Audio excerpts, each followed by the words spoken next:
Hi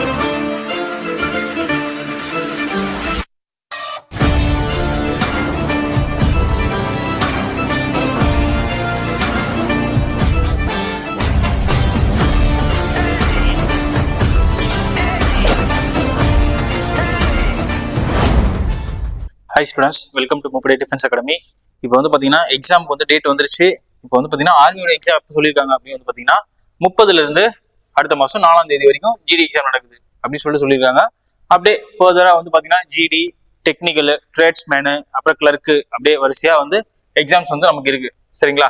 இப்போ இதில் வந்து பார்த்தீங்கன்னா இப்போ நம்ம ஃப்ரீயாக டெஸ்ட் பேட்ச் வந்து யூடியூப்ல கொடுத்துருந்தோம். பெய்ட் டெஸ்ட் பேட்ச் நம்ம வந்து பார்த்தீங்கன்னா நம்ம இன்ஸ்டியூட்ல வந்து நடந்துச்சு. சரிங்களா?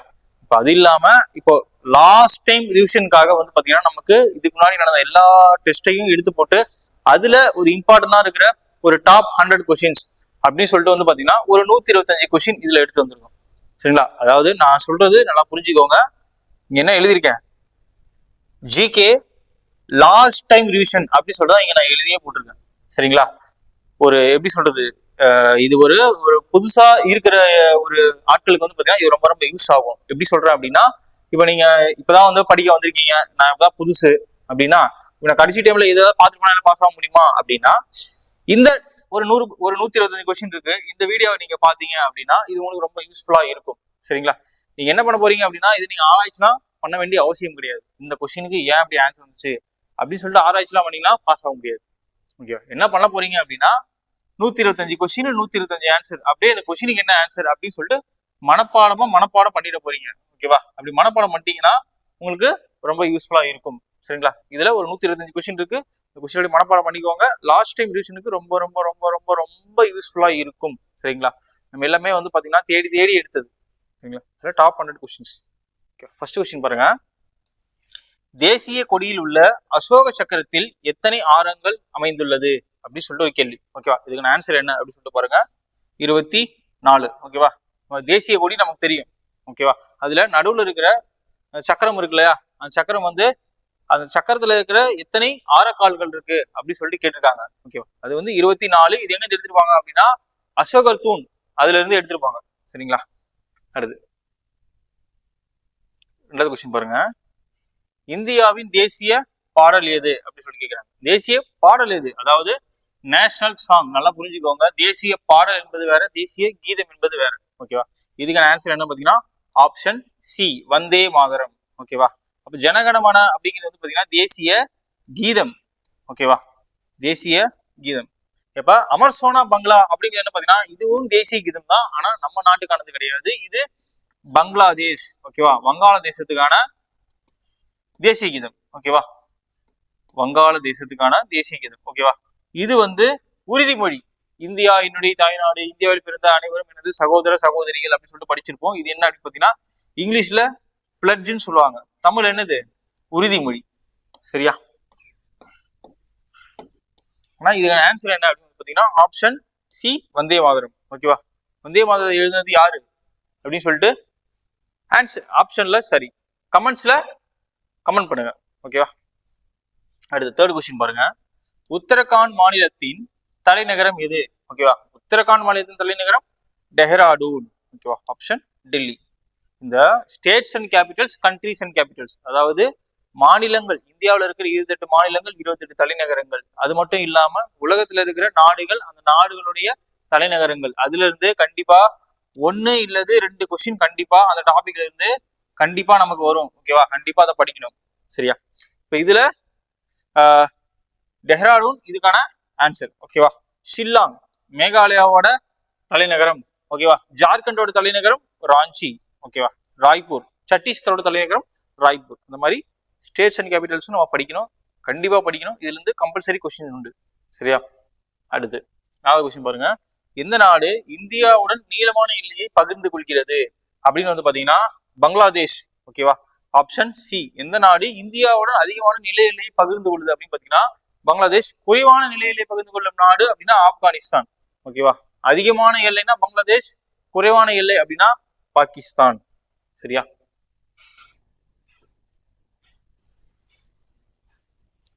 அஞ்சாவது கொஸ்டின் பாருங்க. அடுத்து ஜப்பானின் தேசிய நாணயம் என்ன அப்படின்னு சொல்லி கேக்குறாங்க. ஜப்பானின் தேசிய நாணயம் yen. ஓகேவா? அப்ப சைனாக்கு என்ன? சைனாக்கு தான் யுவான். ஓகேவா?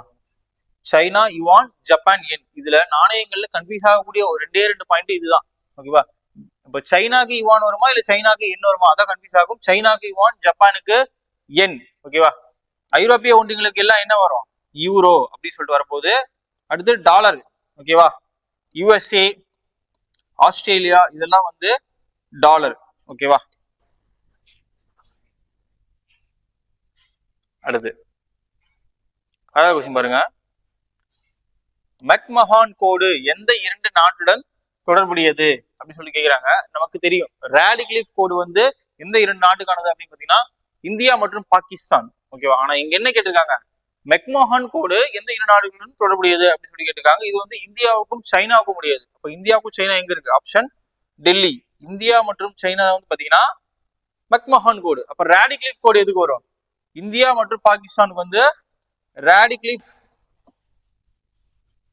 லைன். ஓகேவா? பாகிஸ்தானுக்கும் ஆப்கானிஸ்தானுக்கும் வந்து பாத்தீங்கன்னா டியூரான் கோடு, டியூரன் லைன் அப்படின்னு சொல்லுவாங்க. ஓகேவா?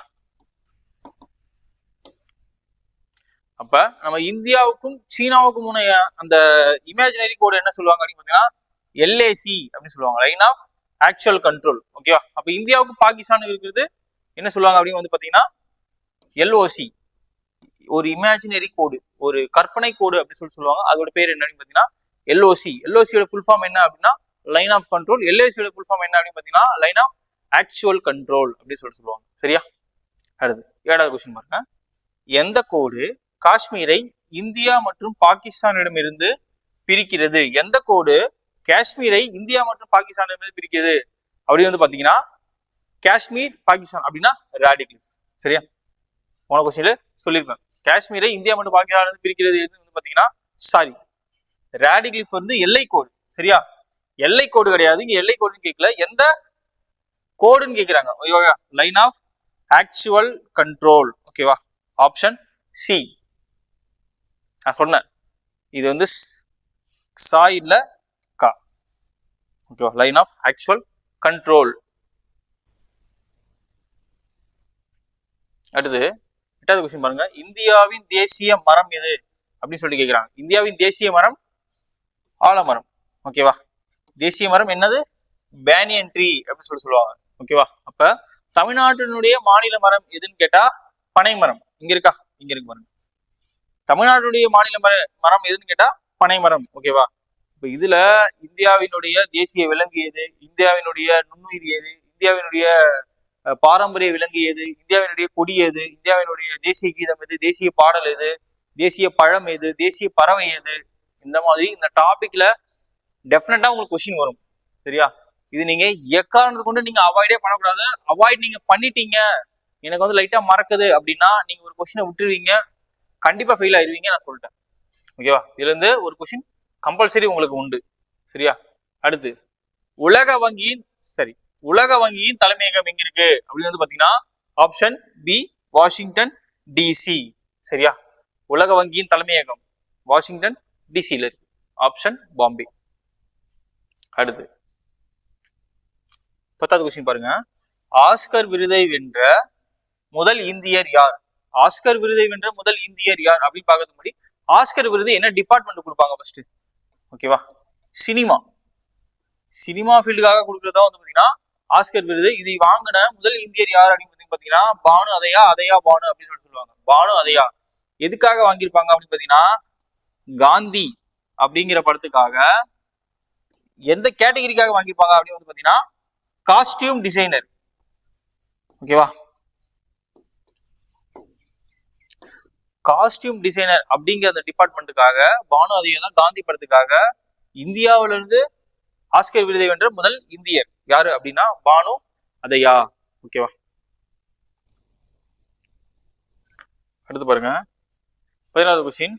டேஷ் என்பது விளையாட்டுகளில் சிறந்த பயிற்சியாளர்களுக்காக வழங்கப்படும் மிக உயரிய விருது அப்படின்னு சொல்லி கேட்கிறாங்க. Dash is for outstanding coaches. நல்லா பாருங்க, அவுட்ஸ்டாண்டிங் கோச்சஸ்க்காக கொடுக்குற விருது எது அப்படின்னு சொல்லி கேட்கிறாங்க. துரோணாச்சாரியா விருது. ஓகேவா? துரோணாச்சாரியா அவார்டு தான் வந்து பாத்தீங்கன்னா சிறந்த ஸ்போர்ட்ஸ் கோச்சஸ்க்காக கொடுக்குறது. ஓகேவா. அப்ப அர்ஜுனா விருது எதுக்கு பாத்தீங்கன்னா சிறந்த ஸ்போர்ட்ஸ் பர்சன், சிறந்த விளையாட்டு வீரருக்காக, ஸ்போர்ட்ஸ் மென். ஓகேவா. இது வந்து அர்ஜுனா அவார்ட். இந்தியாவுல விளையாட்டுக்காக கொடுக்கக்கூடிய மிக உயரிய விருது எதுன்னு கேட்டா தயான் சந்த் கேல் ரத்னா அவார்டு. இது வந்து செகண்ட் ரேங்க். ஓகேவா. அர்ஜுனா விருது செகண்ட் விருது. ஓகேவா. நமக்கு தெரியும் பாரத் ரத்னா தான் இந்தியாவிலேயே சிவிலியனுக்காக கொடுக்கக்கூடிய மிக உயரிய விருது.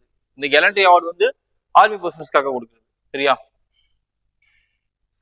பீகாரின் துயரம் என்பது என்ன அப்படின்னு சொல்லிட்டு கேட்டிருக்காங்க. பீகாரின் துயரம் என்பது என்ன அப்படின்னு பாத்தீங்கன்னா பீகார் கோசி. ஓகேவா. Option A. பீகாரின் துயரம் என்பது கோசி ஆறு, கோசி நதி அப்படின்னு சொல்லுவாங்க. பீகாரின் துயரம் கோசி அப்படின்னா அசாமின் துயரம் என்ன அப்படின்னு கேட்பாங்க. ஓகேவா. அப்ப அசாமின் துயரம் என்ன அப்படின்னு பாத்தீங்கன்னா பிரம்மபுத்திரா. ஓகேவா. அசாமின் துயரம் என்ன அப்படின்னு பாத்தீங்கன்னா பிரம்மபுத்திரா. சரியா. பீகாரின் துயரம் கோசி, அசாமின் துயரம் பிரம்மபுத்திரா. ஓகேவா. அடுத்து பாருங்க 13வது கொஸ்டின் பாருங்க. தட்சிண கங்கா என்று அழைக்கப்படுவது எது அப்படி வந்து பாத்தீங்கன்னா கோதாவரி. சரியா. தட்சிண கங்கா என்று அழைக்கப்படுவதும் கோதாவரி, விருத்த கங்கா என்று அழைக்கப்படுவதும் கோதாவரி. தென்னிந்தியாவின் மிக நீளமான ஆறு அதுவும் கோதாவரி. ஓகேவா. தீபகர்வ ஆறுகளில் மிக நீளமான ஆறு எது அப்படின்னு கேட்டாலும் இந்த கோதாவரி தான். ஓகேவா. தட்சிண கங்கா, விருத்த கங்கா இது எல்லாமே கோதாவரி தான். சரிங்களா. அடுத்து ஆனா தென்னிந்தியாவின் கங்கை நடிக்கப்படுவது காவேரி. அதுல தெளிவா இருக்கணும், அதுல குழம்ப கூடாது. தட்சிண கங்கா, விருத்த கங்கா அப்படிங்கிறது தான் கோதாவரி. தென்னிந்தியாவின் கங்கை நடிக்கப்படுவது காவேரி. இதுல கன்ஃபியூஷன் உங்களுக்கு வரவே கூடாது. சரியா. அடுத்து புதுடெல்லி. புதுடெல்லி அப்படிங்கிற நகரம் வந்து எந்த நதிக்கரையில் அமைந்துள்ளது அப்படின்னு சொல்லி கேட்கிறாங்க. நமக்கு தெரியும் யமுனா. ஓகேவா. இந்த யமுனா தான் வந்து பாத்தீங்கன்னா கங்கையோட மிக நீளமான துணை நதி. ஓகேவா. ஓகே. இந்தியாவிலேயே மிக நீளமான ஆறு எது அப்படின்னு கேட்டா கங்கை. இந்த கங்கை தான் வந்து பாத்தீங்கன்னா இந்தியாவோட வாழ்வாதார நதி. என்னது நமக்கு இந்தியாவோட வாழ்வாதார நதி அப்படின்னு சொல்லுவாங்க. ஓகேவா. தமிழ்நாட்டின் வாழ்வாதார நதி காவேரி அப்படின்னு சொல்லுவாங்க. கேரளாவின் வாழ்வாதார நதி பெரியார் நதி. ஓகேவா. அந்த மாதிரி இந்தியாவோட வாழ்வாதார நதி வந்து கங்கை. பாகிஸ்தானுக்கு எது? நம்ம இந்தியாவில இருந்து போற நம்ம இமயமலையிலிருந்து தோன்றும் ஆறுகள் முதல் ஆறான சிந்து. அந்த சிந்து தான் வந்து பாத்தீங்கன்னா பாகிஸ்தானுடைய வாழ்வாதார நதி அப்படின்னு சொல்லுவாங்க. அதனாலதான் இந்த ஆபரேஷன் சிந்தூர்ல கூட வந்து பாத்தீங்கன்னா அந்த சிந்து நதி நிப்பாட்டினதுனால நம்மகிட்ட கெஞ்சிற நிலைமைக்கு அவங்க போயிட்டாங்க. சரியா. இதுக்கான ஆன்சர் என்ன அப்படின்னு பாத்தீங்கன்னா ஆப்ஷன் சி யமுனை. சரியா. அடுத்து 15வது கொஸ்டின் பாருங்க. டேஷ் விருது அமைதிக்காக வழங்கப்படும் மிக உயரிய கெலண்ட்ரி விருது. ஓகேவா. அமைதிக்காக, அதாவது இந்த கெலண்ட்ரி அவார்டு இருக்குல்ல, இந்த கெலண்ட்ரி அவார்டு வந்து பாத்தீங்கன்னா 2 கேட்டகரியா கொடுப்பாங்க. எப்படி அப்படின்னா ஒன்னு வார் டைம், இன்னொன்னு பீஸ் டைம். ஓகேவா. இந்த வார் டைம்ல கொடுக்குற 3 அவார்டு என்ன அப்படின்னு பாத்தீங்கன்னா பரம்வீர் சக்ரா, வீர் சக்ரா, சரி பரம்வீர் சக்ரா, மகாவீர் சக்ரா, வீர் சக்ரா. இந்த பீஸ் டைம்ல கொடுக்குற அவார்டு எது அப்படின்னு வந்து பாத்தீங்கன்னா அசோக சக்ரா, கீர்த்தி சக்ரா, மூணாவது என்ன சௌரிய சக்ரா. ஓகேவா. இதுல பீஸ் டைம் அமைதிக்காக வழங்கப்படும் மிக உயரிய விருது அப்படி எது கேட்டாங்கன்னா என்னது அசோக சக்ரா. ஓகேவா. ஆன்சர் என்ன ஆப்ஷன் டெல்லி. சரியா. இந்த கொஸ்டினுக்கான ஆன்சர் என்ன அப்படின்னு வந்து பாத்தீங்கன்னா ஆப்ஷன் டி அசோக சக்ரா. சரியா. அடுத்து 16வது கொஸ்டின் பாருங்க. சார்க். ஓகேவா. சார்க்கின் தலைமையகம் அப்படி என்ன அப்படின்னு பாத்தீங்கன்னா ஃபர்ஸ்ட் சார்க்னா என்ன South Asian association for regional cooperation அப்படின்னு சொல்லுவாங்க. இதுல ஒரு 8 நாடுகள் உறுப்பினராக இருக்கு, இந்தியாவும் உறுப்பினராக இருக்கு. இதோட தலைநகரம் எங்க இருக்கு, தலைமையகம் எங்க இருக்கு அப்படின்னு பாத்தீங்கன்னா ஆப்ஷன் பி நேபாள். நேபாள்ல இருக்கிற காத்மண்டுல இருக்கு. சரியா. நேபாள்ல இருக்கிற காத்மண்டுல இருக்கு. Option B. அடுத்து சாகித்ய அகாடமி விருது எந்த துறைக்காக தரப்படுகிறது அப்படின்னு வந்து கேட்டா இலக்கியம். இலக்கியம்னா என்ன தமிழ் இங்கிலீஷ்ல லிட்ரேச்சர். ஓகேவா. சாகித்ய அகாடமி விருது பாத்தீங்கன்னா லிட்ரேச்சருக்காக கொடுப்பாங்க. அதே மாதிரி வந்து பாத்தீங்கன்னா இந்தியாவில் லிட்ரேச்சருக்காக கொடுக்கக்கூடிய மிக உயரிய விருது எது அப்படின்னு வந்து பாத்தீங்கன்னா இந்த ஞானபீட விருது. ஓகேவா. லிட்ரேச்சருக்காக கொடுக்கக்கூடிய இந்தியாவில கொடுக்கக்கூடிய மிக உயரிய விருது லிட்ரேச்சருக்காக வந்து பாத்தீங்கன்னா ஞானபீட விருது. அதுக்கடுத்து சாகித்ய அகாடமி விருது. இதுல எந்தெந்த லாங்குவேஜ்க்காக கொடுப்பாங்க அப்படின்னு பாத்தீங்கன்னா நம்ம இந்திய அரசியலமைப்புல அட்டவணைகள் இருக்கா, 12 அட்டவணை. அதுல 8வது அட்டவணையில என்ன சொல்லியிருக்காங்க, மொழிகள். ஓகேவா, நம்ம 8வது அட்டவணையில எந்தெந்த மொழிகள்லாம் குறிப்பிடப்பட்டிருக்கோ அந்தந்த மொழிகளுக்கெல்லாம் இந்த இலக்கியத்துக்கான விருதுகள் வழங்கப்படுகிறது. ஓகேவா, ஞானபீட விருதாக இருந்தாலும் சரி, இந்த சாகித்ய அகாடமி விருதாக இருந்தாலும் சரி, அந்த 8வது அட்டவணையில் குறிப்பிடப்பட்டிருக்க மொழிகளுக்கெல்லாம் இந்த விருது வழங்கப்படுகிறது. கூடுதலாக ஆங்கிலத்துக்கும் கொடுக்கப்படுது. சரியா, அடுத்து 18வது கொஸ்டின் பாருங்க. தெகிரி அணை எந்த நதியின் மீது கட்டப்பட்டுள்ளது அப்படின்னு சொல்லி கேட்கிறாங்க. தெகிரி அணை பாகீரதி. ஓகேவா, பாகீரதி நதி நடுவே கட்டப்பட்டுள்ளதுதான் வந்து பாத்தீங்கன்னா இந்த தெகிரி அணை. ஓகேவா, தெகிரி பாகீரதி, பாகி அப்படி சொல்லி வச்சுக்கோங்க. அடுத்து இந்தியாவின் மிகப்பெரிய பாசன கால்வாய் எது அப்படி சொல்லி கேட்கிறாங்க. இந்தியாவின் மிகப்பெரிய கால்வாய் இரிகேஷன் கேனல். ஓகேவா, இரிகேஷன் கேனல்ங்கிறது வந்து பாத்தீங்கன்னா இந்த இந்திரா காந்தி கால்வாய் தான். சரியா, இந்திரா காந்தி கால்வாய் தான் இந்தியாவினுடைய மிகப்பெரிய பாசன கால்வாய். இது ஒரு ப்ரீவியஸ் இயர் கொஸ்டின் கேட்டிருக்காங்க. அடுத்து 20வது கொஸ்டின் பாருங்க. இந்தியாவின் நயாகரா என்ன அப்படி வந்து பாத்தீங்கன்னா சித்ரகூட். Option C. இந்த சித்ரகூட் நீர்வீழ்ச்சி தான் வந்து பாத்தீங்கன்னா இந்தியாவின் நயாகரா என்று அழைக்கப்படும் நீர்வீழ்ச்சி அப்படின்னு சொல்றாங்க. ஓகேவா, அப்ப இந்தியாவிலேயே மிகப்பெரிய நீர்வீழ்ச்சி எது அப்படின்னு கேட்டா இந்த ஜோக் நீர்வீழ்ச்சி எங்க இருக்கு அப்படின்னு கேட்டா கர்நாடகா. ஓகேவா, இந்த சித்ரகூட் எங்க இருக்கு அப்படின்னு வந்து பாத்தீங்கன்னா சத்தீஸ்கர்ல இருக்கு. ஏன் வந்து இத இந்தியாவின் நயாகரா அப்படின்னு சொல்றாங்கன்னா இது நயாகரா மாதிரியே எப்படி இருக்குமா, அப்படியே இப்படி இருக்கும். இத இன்னும் நம்ம தெளிவா சொல்லணும் அப்படின்னா, இப்போ ஃபார் எக்ஸாம்பிளுக்கு ஒரு குதிரையோட கடிவாளம் பார்த்திருக்கீங்களா, கடிவாளங்கள்ல அந்த கால்ல ஆணி அடிப்பாங்கல்ல, அது எப்படி இருக்கும்னா இப்படி இருக்கும். ஓகேவா, அந்த மாதிரி அந்த மலையெல்லாம் வந்து பாத்தீங்கன்னா இப்படி சேர்ந்து வரும். இதுல அந்த தண்ணி எல்லாம் வந்து இப்படி குதிச்சு இப்படி ஓடும், அப்படியே ஓடும். சரிவா, அதான் ஹார்ஸ் ஷூ அப்படின்னு சொல்லுவாங்க. ஹார்ஸ் ஷூ மாதிரியே இருக்கு அப்படின்னு சொல்லிட்டு இந்தியாவில அது எந்த நீர்வீழ்ச்சி அப்படின்னு பார்த்தீங்கன்னா இந்த சித்ரகூட் சத்தீஸ்கர் மாநிலத்தில் இருக்கு. இதுதான் வந்து என்ன சொல்லுவாங்க பாத்தீங்கன்னா இந்தியாவின் நயகரா அப்படின்னு சொல்லுவாங்க. ஓகேவா, அடுத்து இந்தியாவின் மிகப்பெரிய புவியீர்ப்பு அணை எது வந்து பாத்தீங்கன்னா இந்த பக்ரானங்கள். ஓகேவா, ஆப்ஷன் டெல்லி. ஓகேவா, இந்தியாவின் மிகப்பெரிய புவியீர்ப்பு அணை எதுன்னு கேட்டா இந்த பக்ரானங்கள். ஆப்ஷன் டெல்லி. சரியா, அடுத்து 22வது கொஸ்டின் பாருங்க. இந்தியாவின் பழமையான அணை எதுன்னு கேட்டா நமக்கு எல்லாத்துக்குமே தெரியும், கல்லணை. ஓகேவா, இது எந்த ஆண்டின் குறுக்கே கட்டப்பட்டுள்ளது அப்படின்னு சொல்லிட்டு கமெண்ட் செக்ஷன்ல சொல்லுங்க. அடுத்து இந்தியாவின் உயரமான அணை. ஓகேவா, இந்தியாவின் மிக உயரமான அணை எதுன்னு கேட்டா இந்த தெகிரி அணை. ஓகேவா,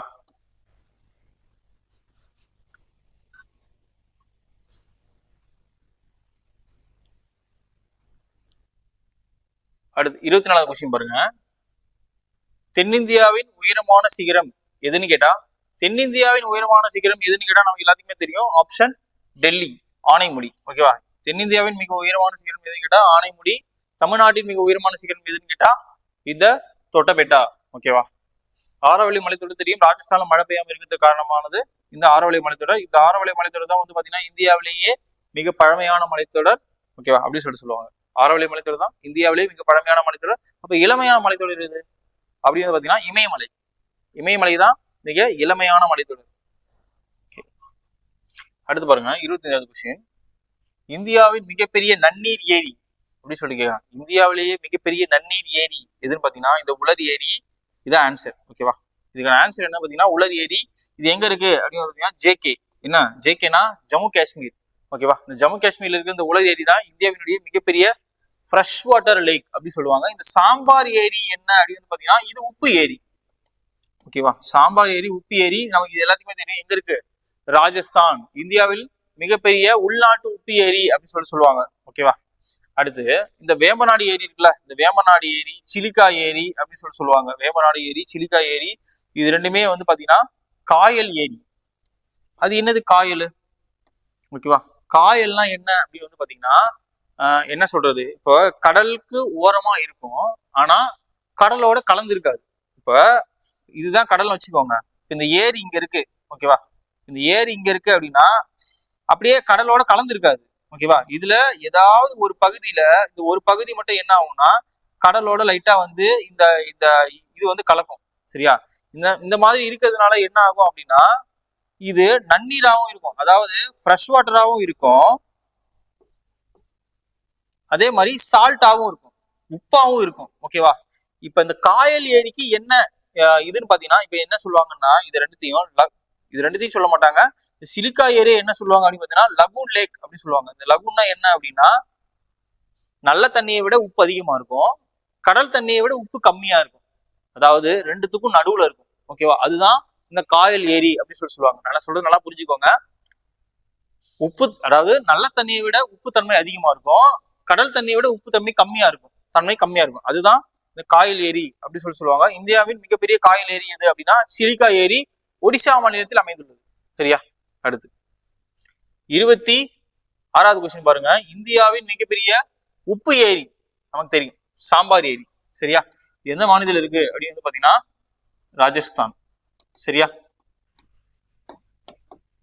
ராஜஸ்தான்ல இருக்கிற சாம்பார் ஏரி தான் இந்தியாவிலேயே மிகப்பெரிய உள்நாட்டு உப்பு ஏரி அப்படி சொல்லிட்டு சொல்லுவாங்க. ஓகே, அடுத்து பாருங்க. இந்தியாவின் மிகப்பெரிய காயல் ஏரி, இப்பதான் சொன்னேன். இந்தியாவின் மிகப்பெரிய காயல் ஏரி எதுன்னு கேட்டா இந்த சிலிக்கா ஏரி எந்த மாநிலத்தில் இருக்கு அப்படின்னு பார்த்தா ஒடிசாவில் இருக்கு. இந்த காயல் ஏரிக்கு டெஃபினிஷனும் சொன்னேன். ஓகேவா? நல்ல தண்ணியை விட உப்பு தன்மை அதிகமா இருக்கும், கடல் தண்ணியை விட உப்பு தன்மை கம்மியா இருக்கும். ஓகேவா? அதுதான் இது. ஓகேவா? ஆப்ஷன் டி தான் இதுக்கான ஆன்சர். அடுத்து கிர் தேசிய பூங்கா 27வது கொஸ்டின் பாருங்க. கிர் தேசிய பூங்கா எந்த மாநிலத்தில் அமைந்துள்ளது அப்படின்னு பாத்தீங்கன்னா குஜராத். ஆப்ஷன் பாம்பே. கிர் தேசிய பூங்கா எந்த மாநிலத்தில் அமைந்துள்ளது அப்படின்னு வந்து பாத்தீங்கன்னா ஆப்ஷன் பி குஜராத். ஓகேவா? அடுத்து காசிரங்கா தேசிய பூங்கா. தேசிய பூங்கா என்ன? நேஷனல் பார்க் அப்படின்னு சொல்லுவாங்க. இது எங்க இருக்குன்னு வந்து பாத்தீங்கன்னா அசாம். காசி ரங்கா அசாம். ஓகேவா? இதுக்கான answer Assam. Option C. Kaziranga தேசிய பூங்கா அசாம் மாநிலத்தில் அமைந்துள்ளது. ஓகேவா? அடுத்து இந்தியாவில் நிறுவப்பட்ட முதல் புலிகள் காப்பகம் எது அப்படின்னு பாத்தீங்கன்னா ஆப்ஷன் பி ஜிம் கார்பெட். ஓகேவா? இந்தியாவில் நிறுவப்பட்ட முதல் தேசிய பூங்கா அதுவும் பாத்தீங்கன்னா ஜிம் கார்பெட் எங்க இருக்கு அப்படின்னு வந்து பாத்தீங்கன்னா உத்தரகாண்ட். சரியா? அடுத்து ஈஸியான கொஸ்டின் பாருங்க. வேடந்தாங்கல் பறவைகள் சரணாலயம் எங்க அமைந்துள்ளது? காஞ்சிபுரம். காஞ்சிபுரம் எங்க இருக்கு? நம்ம தமிழ்நாட்டுல இருக்கு. சரியா? Option B. இதெல்லாம் டவுட்டே வரக்கூடாது. அடுத்து ரந்தம்பூர் புலிகள் காப்பகம் எங்க அமைந்துள்ளது அப்படி சொல்லிட்டு பாருங்க. ரந்தம்பூர் ராஜஸ்தான். சரியா? ரா ரா இதான் ஷார்ட்கட். ரந்தம்பூர் ராஜஸ்தான். ஓகேவா? அப்ப ரந்தம்பூர் புலிகள் காப்பகம் எங்க அமைஞ்சிருக்கு அப்படின்னு கேட்டா ஆப்ஷன் சி ராஜஸ்தான். அடுத்து ரிபப்ளிக் டே அப்படி சொல்லுவாங்க. குடியரசு தினம். குடியரசு தினம் எப்போது கொண்டாடப்படுகிறது அப்படின்னு கேக்குறாங்க. இது வந்து பாத்தீங்கன்னா ஜனவரி 26 ஆகஸ்ட் 15 அப்படின்னு தான் நம்ம நிறைய பேர் டவுட் வரும். ஆப்ஷன் ஏ ஜனவரி 26. ஓகேவா? இதுல சின்ன டிஃபரன்ஸ் என்ன அப்படின்னா இது நமக்கு தெரியும், இது வந்து சுதந்திர தினம் நமக்கு எல்லாத்துக்கும் தெரியதான் போகுது. ஓகேவா? என்ன அப்படின்னா இது எப்ப கொண்டாட ஆரம்பிச்சாங்க, அது எப்ப கொண்டாட ஆரம்பிச்சாங்க அப்படின்னு வந்து பாத்தீங்கன்னா ஆகஸ்ட் 15 1947 கொண்டாட ஆரம்பிச்சாங்க. இது ஜனவரி 26 1950 இருந்து கொண்டாட ஆரம்பிச்சாங்க. ஓகேவா? ஒரு 3 வருஷம் டிஃபரன்ஸ். ஓகேவா? இது நவம்பர் 26 நம்ம அரசியலமைப்பு ஏற்றுக்கொள்ளப்பட்ட தினம் 1949. சரியா? இந்த அக்டோபர் 2 காந்தி ஜெயந்தி. சரியா? அடுத்து கீழ்கண்ட எந்த துறைமுகம் குஜராத்தில் அமைந்துள்ளது அப்படின்னு சொல்லி கேக்குறாங்க. இந்த துறைமுகம் இதெல்லாம் நம்ம கண்டிப்பா படிக்கணும். சரியா? இதுக்கான ஆன்சர் என்ன அப்படின்னு பாத்தீங்கன்னா காண்ட்லா. ஓகேவா? குஜராத்தில் அமைந்துள்ள துறைமுகத்தின் பெயர் என்ன அப்படின்னு பாத்தீங்கன்னா காண்ட்லா துறைமுகம் அப்படின்னு சொல்லுவாங்க. சரியா? அடுத்து இந்திய விண்வெளி ஆராய்ச்சி நிலையம். ஓகேவா? இந்திய விண்வெளி ஆராய்ச்சி மையம் இஸ்ரோ அமைந்துள்ள இடம் இதுன்னு வந்து பாத்தீங்கன்னா இந்தியாவினுடைய எலக்ட்ரானிக் சிட்டி. இந்தியாவில முதல் வைஃபை வசதி ஏற்படுத்திய இடம் எது அப்படின்னு பாத்தீங்கன்னா பெங்களூர். ஓகேவா? இந்தியாவில எலக்ட்ரானிக் சிட்டி என்று அழைக்கப்படும் நகரம் எது? பெங்களூர். அந்த பெங்களூர்ல தான் இந்த இந்திய விண்வெளி ஆராய்ச்சி நிலையமான இஸ்ரோ அமைந்துள்ளது. ஓகேவா? அடுத்து பாருங்க. பைசாகி திருநாள் ஓகேவா. இந்த பைசாகி திருநாள் எங்கு கொண்டாடப்படுகிறது அப்படின்னா எந்த மாநிலத்துல கொண்டாடப்படுகிறது அப்படின்னு சொல்லி கேட்கிறாங்க. பஞ்சாப். ஓகேவா. இந்த பைசாகி திருநாள் நமக்கு எல்லாத்துக்கும் கண்டிப்பா ஞாபகம் வந்தாகணும். ஏன்னா நம்ம இந்தி தேசிய இயக்கம் படிக்கும் போது இந்த பைசாகி திருநாள்ல இந்த விழாவை கொண்டாடின கூடுனதுக்காக தான் வந்து பாத்தீங்கன்னா ஆங்கிலேயர்கள் வந்து என்ன நடத்திடுவாங்க, ஒரு பெரிய ஒரு நிகழ்வு நடத்திடுவாங்க. அதுதான் நம்ம என்ன சொல்லுவோம், ஜாலியன் வாலாபாக் படுகொலை அப்படி சொல்லுவோம். ஓகேவா. அது எப்ப நடக்கும் அப்படின்னு வந்து பாத்தீங்கன்னா இந்த பைசாகி திருநாள் தான் நடக்கும் பஞ்சாப்ல. இதுக்கான ஆன்சரும் பைசாகி திருநாள் என்பது எங்க கொண்டாடப்படுகிறது அப்படின்னா பஞ்சாப் மாநிலம். சரியா. அடுத்து, சாவ் என்பது எந்த மாநிலத்தின் பாரம்பரிய நடனம் அப்படின்னு சொல்லி கேட்கிறாங்க. சாவ் என்பது மேற்கு வங்காளம், வெஸ்ட் பெங்கால். ஓகேவா. மேற்கு வங்காளம் இதுதான் மாநிலத்தின் பாரம்பரிய நடனம் சாவ். அடுத்து பாருங்க, கோயில்களை பத்தியான கேள்வி. புகழ்பெற்ற வைஷ்ணவி தேவி கோயில், வைஷ்ணவி தேவி கோயில் எந்த மாநிலத்தில் அமைந்துள்ளது அப்படின்னு சொல்லி கேட்கிறாங்க. வைஷ்ணவி தேவி கோயில் எங்க இருக்கு அப்படின்னு வந்து பாத்தீங்கன்னா ஜம்மு காஷ்மீர். ஓகேவா. ஜம்மு காஷ்மீர் தான் இந்த வைஷ்ணவி தேவி கோயில் அமைஞ்சிருக்கு. அமர்நாத் இங்க எழுதிடலாம். அமர்நாத் மற்றும் வைஷ்ணவி தேவி கோயில் வந்து பாத்தீங்கன்னா இது ரெண்டுமே எங்க அமைஞ்சிருக்கு அப்படின்னு பாத்தீங்கன்னா ஜம்மு காஷ்மீர். அப்ப உத்தரகாண்ட்ல என்ன அமைஞ்சிருக்கு அப்படின்னு வந்து பாத்தீங்கன்னா கேதார்நாத், பத்ரிநாத் இது ரெண்டும் எங்க அமைஞ்சிருக்கு அப்படின்னு பாத்தீங்கன்னா உத்தரகாண்ட் மாநிலத்துல அமைஞ்சிருக்கு. கேதார்நாத், பத்ரிநாத், அப்புறம் வந்து பாத்தீங்கன்னா கங்கோத்ரி, யமுனோத்ரி இதெல்லாம் வந்து பாத்தீங்கன்னா உத்தரகாண்ட் மாநிலத்துல அமைஞ்சிருக்கு. வைஷ்ணவி தேவி கோயில் எங்க இருக்குன்னா ஜம்மு காஷ்மீர்ல இருக்கு. சரியா. அடுத்து, கோமதீஸ்வரர் கோவில் எதனுடன் தொடர்புடையது அப்படின்னு சொல்லி கேட்கிறாங்க. எந்த ரிலீஜியன். ஓகேவா. இட்ஸ் ரிலேட்டட் டு சமணம், ஜெயினிசம். ஓகேவா. ஏன்னா சமணத்தினுடைய தொடர்புடையதுதான் வந்து இந்த கோமதீஸ்வரர் கோயில். இந்த கோமதீஸ்வரர் தான் வந்து என்ன சொல்லுவாங்க அப்படின்னு வந்து பாத்தீங்கன்னா பாகுபலி சிலை அப்படின்னு சொல்லுவாங்க. ஓகேவா. இந்த பாகுபலி சிலை எங்க இருக்கு அப்படின்னா கர்நாடகா மாநிலத்தில் இருக்கிற சரவண பெலகுலா அப்படிங்கிற ஏரியாவில் இருக்கு. இந்த ஸ்டாச்சு எப்படி இருக்குன்னு வந்து பாத்தீங்கன்னா நியூடா இருக்கும். சரிங்களா. இந்த சிலையே அப்படிதான் கட்டியிருப்பாங்க. இதோட பேர் என்ன சொல்லுவாங்கன்னா பாகுபலி சிலை அப்படி சொல்லுவாங்க. அவர் யாருன்னு வந்து பாத்தீங்கன்னா சமணம் ரிலிஜனோட தொடர்புடையவர். ஓகேவா. அதாவது முதல் தீர்த்தங்கரர், அதாவது சமணத்துல மொத்தம் 24 தீர்த்தங்கரர் இருப்பாங்க. முதல் தீர்த்தங்கரர் ரிஷபர், 24வது தீர்த்தங்கரர் தான் மகாவீரர் அப்படின்னு சொல்லிட்டு நமக்கு எல்லாத்துக்கும் தெரியும். அந்த முதல் தீர்த்தங்கரரான ரிஷபருடைய மகன் தான் இந்த பாகுபலி அப்படின்னு சொல்லிட்டு சொல்றாங்க. நமக்கு தெரியல. ஆனா கோமதீஸ்வரர் கோயில் எங்க இருக்கு, எதனால தொடர்புடையதுன்னா சமணம். Option B. அடுத்து 40வது கொஸ்டின் பாருங்க. அசாம் மாநிலத்தின் பாரம்பரிய நடனம் எது அப்படின்னு சொல்லி கேட்கிறாங்க. சத்ரியா. ஓகேவா. அசாம் மாநிலத்தின் பாரம்பரிய நடனம் சத்ரியா. ஓகேவா. ஆப்ஷன் பாம்பே. இந்த நடனம் கண்டிப்பா படிக்கணும், கண்டிப்பா கொஸ்டின் வரும், கம்பல்சரி கொஸ்டின். சரியா. அடுத்து, உலகின் உயரமான சிகரம் எது. ஓகேவா. உலகின் முதல் உயரமான சிகரம், உலகத்தின் உயரமான சிகரம் அப்படின்னு எது கேட்டாலும் இந்த எவரெஸ்ட் சிகரம் தான் இமயமலையில அமைஞ்சிருக்கு. 8 எடுத்து வச்சா 4 8 எடுத்து வச்சிடலாம் அப்படின்னு சொல்லுவாங்க. ஓகேவா. 8848 அப்படின்னு சொல்லுவாங்க. உலகின் உயரமான சிகரம் எவரெஸ்ட். 2வது உயரமான சிகரம் எதுன்னு கேட்டா உலகத்திலேயே K2 கார்வின் ஆஸ்டின் அப்படின்னு சொல்லுவாங்க. 3வது உயரமானது கஞ்சன்ஜங்கா.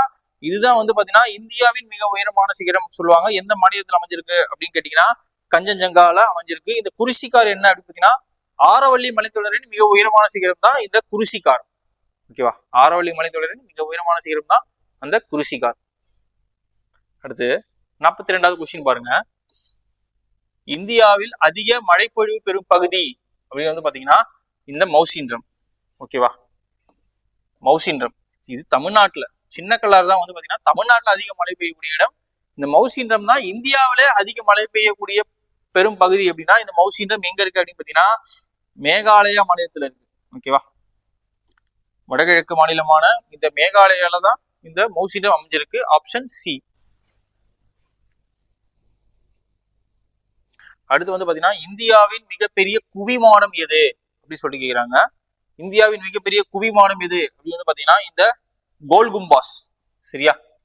இந்த கோல் கும்பாஸ் தான் இந்தியாவின் மிகப்பெரிய குவிமாடம் அப்படி சொல்லி கேக்குறாங்க. ஓகே. இந்த ஃபத்தேபூர் சிக்ரி நமக்கு தெரியும்ல. இந்த ஃபத்தேபூர் சிக்ரி தான் குஜராத்தின் வெற்றி நினைவாக முகலாய மன்னர் அக்பர் கட்டியதுதான் இந்த ஃபத்தேபூர் சிக்ரி. ஓகேவா. இந்த ஃபத்தேபூர் சிக்ரியின் நுழைவாயில் தான் இந்த புலந்தர் வாசா. சரியா. அடுத்து குதுப்மினார் நமக்கு தெரியும். குதுப்மினாரை கட்டினது தான் யாரு, குத்புதீன் ஐபக். அதை கட்டி முடித்தவர் இல்துமிஷ். அதுக்கு நுழைவாயிலை ஏற்படுத்தியவர் அலாவுதீன் கில்ஜி. அப்படின்னு சொல்லிட்டு நமக்கு தெரியும். அலை தர்வாஷா அதோட நுழைவாயில் பேர். அடுத்து இந்தியாவின் மிகப்பெரிய ஆற்றுத்தீவு அப்படின்னு சொல்லி கேட்கிறாங்க. நான் சொல்றது மிகப்பெரிய ஆறுன்னு கேட்கல, மிகப்பெரிய தீவுன்னு கேட்கல. இந்தியாவின் மிகப்பெரிய ஆற்றுத்தீவு எது அப்படின்னு கேட்டா அசாம் மாநிலத்தில் இருக்கிற மஜூலி அப்படிங்கறதுதான் வந்து பாத்தீங்கன்னா இந்தியாவின் மிகப்பெரிய ஆற்றிடை தீவு. ஓகேவா, அது எங்க இருக்கு அப்படின்னு பாத்தீங்கன்னா அசாம் மாநிலத்துல மஜூலி அப்படிங்கிற ஏரியா, அந்த ஆத்துக்கு நடுவுல ஒரு மிகப்பெரிய தீவு ஒண்ணு அமைஞ்சிருக்கு. சரியா, அடுத்த கொஸ்டின் பாருங்க. இந்தியாவின் மிக நீளமான ரயில்வே நடைமேடை எதுன்னு பாருங்க. இந்தியாவின் மிக நீளமான ரயில்வே நடைமேடை தான் என்ன? Railway platform. சரியா, ரயில்வே பிளாட்ஃபார்ம் எது அப்படின்னு பாத்தீங்கன்னா நம்ம யூபியில இருக்கிற கோரக்பூர் ரயில்வே நிலையம் தான் வந்து பாத்தீங்கன்னா இந்தியாவின் மிகப்பெரிய ரயில்வே நடைமேடை. சரியா, யூபியில இருக்கு. சரியா, உத்தரப்பிரதேச மாநிலத்தில் இருக்கிற கோரக்பூர் அப்படிங்கிற ஏரியாவில் இருக்கிற நடைமேடை தான் இந்தியாவிலே மிகப்பெரிய ரயில்வே நடைமேடை. அடுத்து இந்தியாவின் மிக நீளமான துணையாறு. ஓகேவா, இந்தியாவில் நிறைய நதிகள் இருக்கு. ஓகேவா, சிந்து, கங்கா, பிரம்மபுத்திரா, அப்புறம் வந்து பாத்தீங்கன்னா இந்த கோதாவரி, கிருஷ்ணா, காவேரி, மகாநதி, நர்மதா அப்படி சொல்லி நிறைய ஆறுகள் இருக்கு. இதுல துணையாறுகள், கிளையாறுகள் அப்படி சொல்லிட்டு இருக்கும். ஓகே, ஒரு ஆறுக்கு கிளையாறும் உண்டு, துணையாறும் உண்டு. அதுல இந்தியாவிலே இருக்கிற துணையாறுகள்ல எது மிக நீளமான துணையாறு அப்படி சொல்லி கேட்கிறாங்க. சரியா, வந்து பாத்தீங்கன்னா யமுனா. ஓகேவா, இந்த யமுனாங்கிறது எதோட துணையாறு அப்படின்னு சொல்லிட்டு ஃபர்ஸ்ட் பார்க்கணும். கங்கையோட துணை நதி தான் வந்து பாத்தீங்கன்னா இந்த யமுனை. ஓகேவா, இந்த கங்கைக்கு துணை நதி நிறைய இருக்கு. ஓகேவா, அதுல பெரிய நீளமான துணை நதி இந்த யமுனா. அதுவும் இல்லாம இந்தியாவில இருக்க துணை நதிகளே மிக நீளமான துணை நதியும் இந்த யமுனா தான். சரியா, அதே மாதிரி சிந்துவோட துணை நதிகள் இருக்கு. ஜீலம், சினாப், ராவி, பியாசு, சட்லஜ். ஓகேவா, இதுல சிந்து நதிகள்ல மிக நீளமான துணையாறு எப்படின்னு கேட்டா இந்த சினாப். ஓகேவா, நல்லா ஞாபகம் வச்சுக்கோங்க. சிந்து நதியோட 5 துணை நதி இருக்கு. அதுல மிக நீளமான துணை நதி எதுன்னு கேட்டா இந்த சினாப். அது நமக்கு கேட்க மாட்டாங்க. ஏன்னா சிந்து நதி வந்து இந்தியாவில கம்மியா தான் பாயுது, பாகிஸ்தானுக்கு தான் அதிகமா பாயுது. அதனாலதான் பாகிஸ்தானினுடைய வாழ்வாதார நதியாக இந்த சிந்து நதி விளங்குகிறது. சரியா, நமக்கு வாழ்வாதார நதி வந்து இந்த கங்கை தான். இந்த கங்கையோட துணையாறு தான் இந்த யமுனா. யமுனா தான் கங்கையோட மிகப்பெரிய துணை நதி. சரியா, அடுத்து பொருளாதாரத்திற்கான நோபல் பரிசை வென்ற முதல் இந்தியர் யார்? ஓகேவா, பொருளாதாரத்திற்கான அதாவது இந்த கொஸ்டின் நல்லா புரிஞ்சுக்கோங்க. நோபல் பரிசை வென்ற முதல் இந்தியர் அப்படின்னு கேட்டா ரவீந்திரநாத் தாகூர். எதுக்காகன்னு கேட்டா லிட்ரேச்சருக்காக. ஓகேவா, அதுக்கடுத்து வாங்கினவங்க எல்லாம் முதலா அப்படின்னு கேட்டா கிடையாதுதான். ஆனா இலக்கியத்துக்காக பொருளாதாரத்திற்காக நோபல் பரிசை வென்ற முதல் இந்தியர் யாருன்னு கேட்டா அமர்த்தியா சென். ஓகேவா, இவர்தான் என்ன சொல்லியிருப்பார், இந்தியா மட்டும் தனி நாடாக இருந்திருந்தால் உலகத்திலேயே மிகப்பெரிய பொருளாதார நாடாக இருந்திருக்கும் அப்படின்னு சொல்லிட்டு சொல்லியிருப்பாரு. சரியா, அமர்த்தியா சென் இவர் வந்து பங்களாதேஷ், அதாவது பிரிக்கப்படாத வங்காளம் அப்படிங்கிற இடத்துல பிறந்தவர். பிரிக்கப்படாத வங்காளம், மேற்கு வங்காளம், கிழக்கு அப்படின்னு பங்களாதேஷ் அப்படின்னு இருக்குல்ல, அந்த இடம் அப்படி இல்லாம பிரிக்கப்படாத போது விடுதலைக்கு முன்னாடி இருந்ததுல அதுல பிறந்தவர் அமர்த்தியா சென்.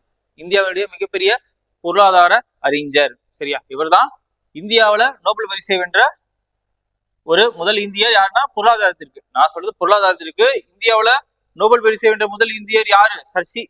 ரவீந்திரநாத் தாகூர். ஓகேவா, சர் சி வி ராமன் எதுக்காக வாங்கியிருப்பாரு அப்படின்னு பாத்தீங்கன்னா பிசிக்ஸ்க்காக வாங்கியிருப்பாரு. ஓகேவா, இந்த கைலாஷ் சக்தி வந்து அமைதிக்காக வாங்கியிருப்பாங்க. அடுத்து டிஸ்கவரி ஆஃப் இந்தியா அப்படின்னு சொல்லிட்டு நூலை எழுதினது யாரு அப்படின்னு வந்து பாத்தீங்கன்னா ஜவஹர்லால் நேரு. இந்தியாவினுடைய முதல் பிரதமர். ஓகேவா, இந்தியாவில மோடிக்கு முன்னாடி நீண்ட காலம் பிரதமராக பதவி வகித்தவர் இந்தியாவின் முதல் பிரதமர். ஓகேவா, யாரு அப்படின்னு வந்து பாத்தீங்கன்னா ஜவஹர்லால் நேரு. அவர் எழுதின புக்கு தான் இந்த டிஸ்கவரி ஆஃப் இந்தியா அப்படிங்கிற புக்கை எழுதுனது ஜவஹர்லால் நேரு. நல்லா ஞாபகம் வச்சுக்கோங்க. டிஸ்கவரி ஆஃப் இந்தியா புக்கை எழுதுனது யாரு அப்படின்னா ஜவஹர்லால் நேரு. சரியா, அடுத்து சத்திய சோதனை அப்படிங்கிற book, the story of my experiments. Sathya Sodhanai அப்படிங்கிற நூலை எழுதினது யார் அப்படின்னா நம்ம தேசத்தின் தந்தையான மகாத்மா காந்தி. சத்திய சோதனை என்ற நூலை எழுதியவர் மகாத்மா காந்தி. நல்லா ஞாபகம் வச்சுக்கோங்க. சரியா, ஞாபகம் வச்சுக்க முடியல அப்படின்னா திருப்பி பாருங்க, மறுபடியும் ஞாபகம் திருப்பி பாருங்க, திருப்பி பாருங்க, ஞாபகம் வச்சுட்டு வரைக்கும் பாருங்க. ஓகேவா, இது உலகளாவிய உலகளாவிய WWW வலையை கண்டுபிடித்தவர் யார் அப்படின்னு வந்து பாத்தீங்கன்னா நம்ம டிம் பர்னர்ஸ்-லீ. ஓகேவா, டிம் பர்னர்ஸ்-லீ தான் என்ன கண்டுபிடிச்சிருப்பாரு, இந்த WWW அப்படிங்கிறத கண்டுபிடிச்சிருப்பாரு. எல்லாத்துக்குமே என்ன யூஸ் பண்றோம், www.google.com, www.flipkart, facebook.com எல்லாமே அந்த www யூஸ் பண்றோம். சரியா, அடுத்து பாருங்க. நீளமான தேசிய நெடுஞ்சாலை NH-44 எதை இணைக்கிறது அதாவது longest national highway NH-44 that connects எந்தெந்த நகரம் அப்படின்னு சொல்லி கேக்குறாங்க. இதுக்கான ஆன்சர் என்ன அப்படின்னு வந்து பாத்தீங்கன்னா Kanyakumari to Leh, option B. சரியா, ஆப்ஷன் பி தான் வந்து பாத்தீங்கன்னா கன்னியாகுமரி டு லே. அதாவது இந்தியாவில் நேஷனல் ஹைவே இருக்குல்ல, அந்த நேஷனல் ஹைவே தான் நம்ம தமிழ்நாட்டில் இருக்கிற கன்னியாகுமரியில இருந்து ஜம்மு காஷ்மீர் பக்கத்துல இருக்கிற லடாக்ல இருக்கிற முக்கியமான பகுதி லே. அதாவது இப்போ இந்தியா அப்படி இருக்குன்னு வச்சுக்கோங்க, இது நம்ம தமிழ்நாடு இங்க இருக்கு. ஓகேவா, இந்த தமிழ்நாட்டோட தென்கோடி முனை எதுன்னு பாத்தீங்கன்னா கன்னியாகுமரி, இந்த ஊர் கன்னியாகுமரி. ஓகேவா, இங்க என்ன இருக்கு அப்படி வந்து பாத்தீங்கன்னா லடாக்ல லே அப்படிங்கிற இடம் இருக்கு. இதை இணைக்கிற இடம் தான் அது. இது இணைக்கிற ஹைவே தான் என்ன அப்படின்னு பாத்தீங்கன்னா NH-44. ஓகேவா, இந்த NH-44 இப்பதான் ஆணுச்சு. இதுக்கு முன்னாடி இது பேர் என்னவா இருந்துச்சு தெரியுமா? NH-7 இருந்துச்சு. ஓகேவா, இது NH-7 இருக்கும் போது எங்க இருந்து எங்க போகும் அப்படின்னா நம்ம கன்னியாகுமரியில இருந்து உத்தரப்பிரதேசத்துல வாரணாசி இருக்குல்ல, அது வரைக்கும் போவோம். ஓகேவா, வாரணாசி வரைக்கும் போகும்போது இதோட பேர் என்ன அப்படின்னு வந்து பாத்தீங்கன்னா NH-7. ஓகேவா, இதையே இன்னும் கொஞ்சம் எக்ஸ்டெண்ட் பண்ணி இங்க இருந்து இங்க வரைக்கும் ஓகேவா லே அப்படிங்கிற இடத்துக்கு போறதுனால இதோட பேர் என்ன மாத்திட்டாங்க, NH-7ல இருந்து NH-44 மாத்திட்டாங்க. ஓகேவா, இப்ப நிறைய பேர் வந்து படத்துல எல்லாம் வில்லன்கள் சொல்லுவாங்க. என்ன சொல்லுவாங்க அப்படின்னா எனக்கு காஷ்மீர் டு கன்னியாகுமரி வரைக்கும் ஆள் இருக்கு அப்படின்னு சொல்லுவாங்க. அது என்ன அர்த்தம் அப்படின்னு வந்து பாத்தீங்கன்னா எனக்கு இந்தியாவோட வடகோடி முனையில இருந்து தென்கோடி முனை வரைக்கும் எனக்கு ஆள் இருக்கு அப்படின்னு சொல்றதுதான் அந்த காஷ்மீர் டு கன்னியாகுமரி வரைக்கும் ஆள் இருக்கு அப்படின்னு சொல்ற மாதிரி. அந்த வடகோடியில இருந்து தென்கோடி முனைக்குமே ஹைவே போகுது. இங்க இருந்து NH-44 பிடிச்சிங்க அப்படின்னா நேரா லேக்கே போயிடலாம். ஓகேவா, அதோட அந்த ஹைவே பேர் என்ன அப்படின்னு பாத்தீங்கன்னா NH-44. NH-44 வழியாவே நீங்க போனீங்க அப்படின்னா லேக்கு போயிடலாம், லடாக்ல இருக்க லேக்கு போயிடலாம். சரியா, அடுத்து 52வது கொஸ்டின் பாருங்க. ஹரியங்கா வம்சத்தை நிறுவியவர் யார் அப்படின்னு சொல்லிட்டு பாத்தீங்கன்னா பிம்பிசாரர். ஓகேவா, ஹரியங்க வம்சத்தை நிறுவியவர் யாருன்னா பிம்பிசாரர். பிம்பிசாரருக்கு அப்புறம் அஜாத சத்ரு அப்படின்னு சொல்லிட்டு வருவாங்க. சரியா, ஹரியங்க வம்சத்தை நிறுவியவர் பிம்பிசாரர். இந்த வம்சத்தை நிறுவியவர் அப்படின்னு சொல்லிட்டு கொஸ்டின் கேக்குறாங்க. அந்த டாபிக் நீங்க நல்லா படிச்சுக்கணும். சரியா, அடுத்து பாருங்க. குப்த வம்சத்தின் தலை சிறந்த அரசர் யார் அப்படின்னு சொல்லிட்டு பாத்தீங்கன்னா ஆப்ஷன் சி, சமுத்திரகுப்தர். ஓகேவா, இது தெரிஞ்சுக்கிறதுக்கு முன்னாடி ஃபர்ஸ்ட் இந்த குப்தர் அரசர்களோட வரிசையை தெரிஞ்சுக்கணும். ஓகேவா, குப்த வம்சத்தை நிறுவியவர் யாருன்னு பாத்தீங்கன்னா ஸ்ரீகுப்தர். ஸ்ரீகுப்தருக்கு அப்புறம் கடோத்கஜருக்கு அப்புறம் முதலாம் சந்திரகுப்தருக்கு அப்புறம் சமுத்திரகுப்தர், அதுக்கப்புறம் இரண்டாம் சந்திரகுப்தர். ஓகேவா, அப்புறம் குமாரகுப்தர், விஷ்ணுகுப்தர், அந்த மாதிரி நிறைய பேர் வருவாங்க. முதலரசர் யாருன்னு பாத்தீங்கன்னா ஸ்ரீகுப்தர். ஓகேவா, கடைசி குப்தரசர் யாருன்னா விஷ்ணுகுப்தர். தலை சிறந்த அரசர் யாருன்னு கேட்டா இந்த சமுத்திரகுப்தர். சரியா, ஆப்ஷன் சி. குப்த வம்சத்தின் தலை சிறந்த அரசர் யாருன்னு கேட்டா ஆப்ஷன் சி, சமுத்திரகுப்தர். சரியா, அடுத்து பாருங்க. இரண்டாம் பானிபட் போர். இந்த பானிபட் போர்ல இருந்து கேள்வி வராத கொஸ்டின் பேப்பரை நீங்க பார்க்கவே முடியாது. ஓகேவா, அதுலயும் மெயினா இந்த முதலாம் பானிபட் போர் நிறைய தடவை கேட்டு அரைச்சமாவே அரைக்கிறாங்க, திரும்பவும் அரைக்கதான் செய்யறாங்க. சரியா, யாருக்கிடையே நடைபெற்றது அப்படின்னு சொல்லி கேக்குறாங்க. ஃபர்ஸ்ட் இரண்டாம் பானிபட் எந்த வருஷம் நடைபெற்றுச்சு அப்படின்னு பாத்தீங்கன்னா 1556.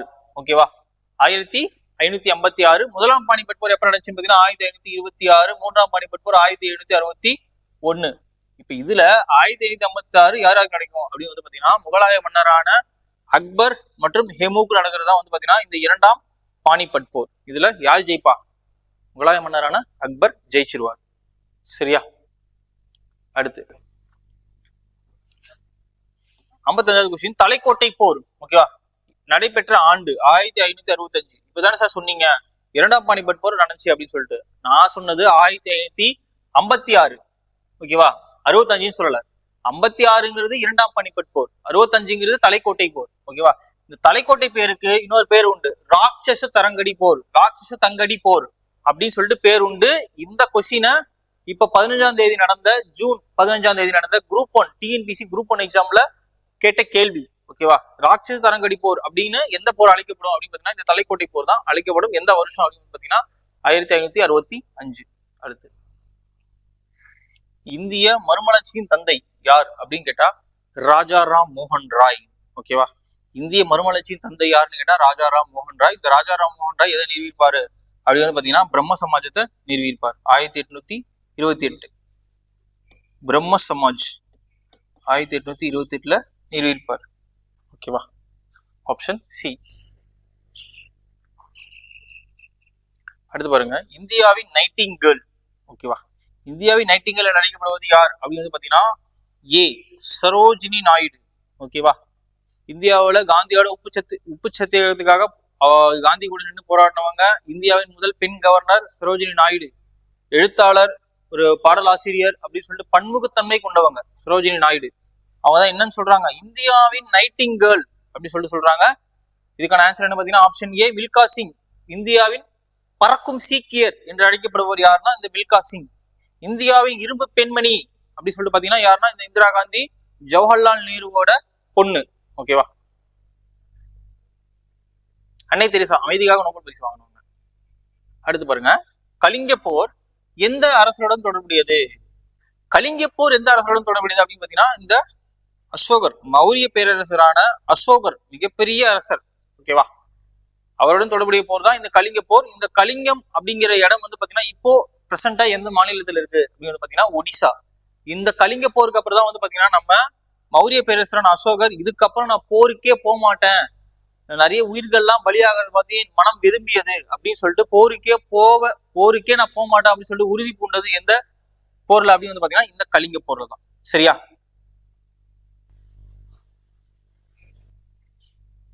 அடுத்து சூப்பரான கொஸ்டின். அடுத்து பாருங்க, மாஸ்டர் பிளாஸ்டர் என்று அழைக்கப்படுபவர் யார் அப்படின்னு நமக்கு சொல்லு எல்லாத்துக்குமே தெரியும். கிரிக்கெட் வரலாற்றிலேயே 100 தடவை 100 அடிச்சவர் யாரு? கிரிக்கெட் வரலாற்றிலேயே 100 தடவை 100 அடிச்சவர் யார் அப்படின்னு பாத்தீங்கன்னா நம்ம காட் ஆஃப் கிரிக்கெட், கிரிக்கெட்டின் கடவுள் என அழைக்கப்படுகிற சச்சின் டெண்டுல்கர் தான். சரியா, எல்லாத்துக்குமே தெரியும். MS தோனி, இந்தியாவின் அதாவது உலக கிரிக்கெட்டுக்கே சொல்லலாம், உலக கிரிக்கெட்லயே வந்து பாத்தீங்கன்னா ஒரு best wicket keeper batsman Dhoni. அடுத்து, அட்டகாமா பாலைவனம் எங்கு அமைந்துள்ளது அப்படி சொல்லி கேக்குறாங்க. சவுத் அமெரிக்கா, ஆப்ஷன் சி, தென் அமெரிக்காவில தான் அமைஞ்சிருக்கு. இந்த அட்டகாமா பாலைவனம் தான் பாத்தீங்கன்னா உலகின் மிக வறண்ட பாலைவனம்.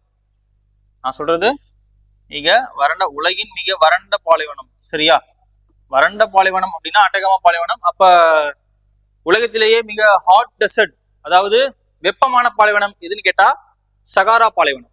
சரியா, அடுத்து, அதிக மக்கள் தொகை கொண்ட இந்திய மாநிலம் எது அப்படின்னு சொல்லி கேக்குறாங்க. ஆப்ஷன் பி, அதிக மக்கள் தொகை கொண்ட மாநிலம் எதுன்னு கேட்டா உத்தரப்பிரதேசம். குறைந்த மக்கள் தொகை உடைய மாநிலம் எதுன்னு கேட்டா சிக்கிம். சரியா, அதிக மக்கள் தொகை அடர்த்தி கொண்ட மாநிலம் எதுன்னு கேட்டா பீகார். குறைந்த மக்கள் தொகை அடர்த்தி கொண்ட மாநிலம் எதுன்னு கேட்டா அருணாச்சல பிரதேசம். எத்தனை பேருன்னு கேட்டா வெறும் 17 பேர். அப்படியே கேட்டிருக்காங்க பாருங்க, அதிக மக்கள் தொகை அடர்த்தி கொண்ட இந்திய மாநிலம். அதிக மக்கள் தொகை அடர்த்தினா என்ன? டென்சிட்டி. ஓகேவா, அதிக மக்கள் தொகை அடர்த்தி கொண்ட மாநிலம் எதுன்னு கேட்டா பீகார். சரியா, அடர்த்தின்னு கேட்டா பீகார், குறைந்த எதுன்னு கேட்டா அருணாச்சல பிரதேசம். எத்தனை பேர் இருக்காங்க? வெறும் ஒரு ஸ்கொயர் கிலோமீட்டருக்கு, ஒரு சதுர கிலோமீட்டருக்கு வெறும் 17 பேர் தான் இருக்காங்க.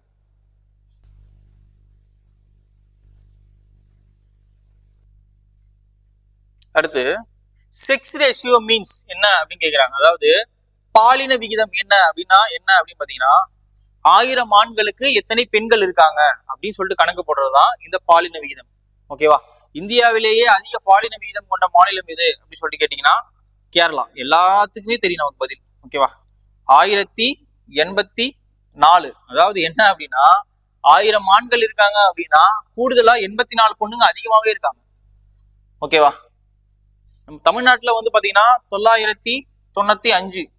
அப்ப நம்ம 1000 ஆண்கள் இருக்கோம் அப்படின்னா 995 பெண்கள் தான் இருக்காங்க, 5 பேருக்கு பொண்ணு கிடைக்காது அப்படிங்கிற விதம் தான் அது. சரியா, இதோட டெபினேஷன் என்ன அப்படின்னா பாலின விகிதம்னா 1000 ஆண்களுக்கு எத்தனை பெண்கள் இருக்காங்க அப்படின்னு கணக்கு போடுறதுதான். இந்தியாவிலே அதிக பாலின விகிதம் கொண்ட மாநிலம் எதுனா கேரளா. சரியா, அடுத்து, இந்தியாவில் மிக குறைந்த மக்கள் தொகை அடர்த்தி கொண்ட மாநிலம் எதுன்னு கேட்டா அருணாச்சல பிரதேசம். அப்பயே சொல்லிட்டேன். சரியா, குறைந்த மக்கள் தொகை அடர்த்தி கொண்ட மாநிலம் அருணாச்சல பிரதேசம். அடுத்து, தேசிய ராணுவ தினம். ஒரு ஆர்மி எக்ஸாம் எழுத போறீங்க, இப்போ நேஷனல் ஆர்மி டே உங்களுக்கு தெரிய வேண்டாமா? ஜனவரி 15. ஓகேவா, ஜனவரி 15 நேஷனல் ஆர்மி டே. ஆகஸ்ட் 15 தெரியும் சுதந்திர தினம், இண்டிபெண்டன்ஸ் டே. ஜனவரி 26 தெரியும் ரிபப்ளிக் டே. அக்டோபர் 2 தெரியும் நான் வயலன்ஸ் டே. என்ன அப்படின்னா அதாவது தேசிய அகிம்சை தினம், காந்தி ஜெயந்தி அப்படி சொல்லுவாங்க. அடுத்து, இந்திய தொல்லியல் துறையின் தலைமையகம் எங்க இருக்கு அப்படின்னு கேட்டா புதுடெல்லி. ஓகேவா. இந்திய தொல்லியல் துறை என்ன சொல்லுவாங்க அப்படின்னு பாத்தீங்கன்னா archaeological survey of India, ASI அப்படின்னு சொல்லுவாங்க. தொல்லியல் துறையின் தலைமையகம் எங்க இருக்கு அப்படின்னு வந்து பாத்தீங்கன்னா நம்ம இந்தியாவோட தலைநகரான புதுடெல்லியில் தான் இருக்கு. சரியா. அடுத்து 67வது கொஸ்டின் பாருங்க. சிந்துவெளி மக்கள் அறியாத உலோகம் எது? ஓகேவா. இந்த சிந்துவெளியிலே வந்து பாத்தீங்கன்னா நமக்கு இம்பார்ட்டன்டான 2 கொஸ்டின் என்ன பாத்தீங்கன்னா சிந்துவெளி மக்கள் அறியாத உலோகம், சிந்துவெளி மக்கள் அறியாத விலங்கு. ஓகேவா. சிந்துவெளி மக்கள் அறியாத விலங்கு குதிரை. அவங்களுக்கு குதிரையை பத்தினா அறிவே கிடையாது. அதே மாதிரி பாத்தீங்கன்னா உலோகம் எதுன்னு பாத்தீங்கன்னா அவங்களுக்கு இரும்பை பத்தினா அறிவே கிடையாது. அறிவே கிடையாதுன்னா தெரியாது, அதுதான் அப்படி சொல்றேன், தப்பா எடுத்துக்காதீங்க. Option B. ஓகேவா. இரும்பு. இரும்பு தான் அவங்களுக்கு தெரியாத உலோகம். சரியா. அடுத்து புதைப்படிம பொருட்களின் வயதை கண்டறிய தொல்லியல் ஆய்வாளர்களுக்கான தரப்படுத்தப்பட்ட முறை என்பது எது அப்படி சொல்லி கேட்கிறாங்க. இதுக்கான ஆன்சர் என்ன அப்படின்னு பாத்தீங்கன்னா கதிரியக்க கார்பன் முறை. இப்போ ஒரு பொருளுக்கு அந்த பொருளை வச்சு இது எத்தனை ஆண்டுகள் பழமையானது சொல்லிட்டு நம்மளால கண்டுபிடிக்க முடியுமா? கண்டிப்பா கண்டுபிடிக்க முடியும். அதுக்கான ஒரு தரப்படுத்தப்பட்ட முறை தான் என்ன அப்படின்னு பாத்தீங்கன்னா கதிரியக்க கார்பன் முறை. இங்கிலீஷ் என்ன சொல்லுவாங்கன்னா ரேடியோ கார்பன் டேட்டிங். இன்னும் தெளிவா சொல்லணும்னா C14 அப்படின்னு சொல்லுவாங்க. இந்த முறையை பயன்படுத்தி தான் ஒரு பொருளோட வயதையோ ஒரு விலங்கோட வயதையோ இல்லை இருந்து போன உங்களோட வயதையோ கண்டுபிடிக்கதான் வந்து பாத்தீங்கன்னா இந்த கதிரியக்க கார்பன் முறை என்பது C14 அப்படின்னு சொல்லுவாங்க. அசோகருடைய புகழ்பெற்ற கலிங்க போர் நடைபெற்ற இடம் தற்போது எந்த மாநிலத்தில் அமைந்துள்ளது சொல்லி கேட்டாங்க. நான் இதை ஆல்ரெடி எக்ஸ்பிளைன் பண்ணிட்டேன். இதுக்கான ஆன்சர் என்ன? இந்த கலிங்கம் என்பது எந்த மாநிலத்தில் அமைஞ்சிருக்கு இப்போதைக்கு? ஒடிசா. சரியா. ஒடிசாவோட தலைநகரம் என்ன அப்படின்னு சொல்லிட்டு கமெண்ட் செக்ஷன்ல சொல்லுங்க. அடுத்து சிந்துவெளியில் கப்பல் கட்டும் தளம் எங்கு கண்டறியப்பட்டுள்ளது அப்படின்னு சொல்லி கேட்கிறாங்க. இப்ப இந்த சிந்துவெளி நாகரிகம் தான் வந்து பாத்தீங்கன்னா உலகத்திலேயே பழமையான ஒரு 5 நாகரிகங்கள்ல ஒரு நாகரிகம் தான் வந்து பாத்தீங்கன்னா இந்த சிந்துவெளி நாகரிகம். உலகில் மிக பழமையான நாகரிகம் எதுன்னு கேட்டா மெசபடோமிய நாகரிகம், 2வது சிந்துவெளி நாகரிகம். ஓகேவா. இந்த சிந்துவெளி நாகரிகத்துல அப்ப ஃபர்ஸ்ட் நம்ம இந்தியாவுக்குன்னு முதல்ல கண்டுபிடிச்ச நாகரிகம் எதுன்னு கேட்டா சிந்துவெளி நாகரிகம் தான். இதுல கப்பல் கட்ட தளம் இருந்துச்சா அப்படின்னு கேட்டா இருந்துச்சு. அது இப்போ எந்த இடத்துல இருக்கு அப்படின்னு கேட்டா லோத்தல். ஓகேவா. அப்போ அது பேரு லோத்தல். இந்த லோத்தல்ங்கிற இடம் இப்ப எங்க இருக்குன்னு கேட்டா குஜராத். சரியா.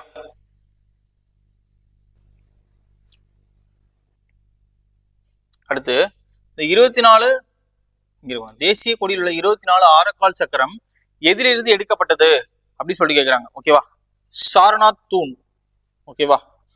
சாரநாத் தூண் இதுல இருந்து எடுக்கப்பட்டதான் இந்த 24 ஆரக்கால் சக்கரங்கள்.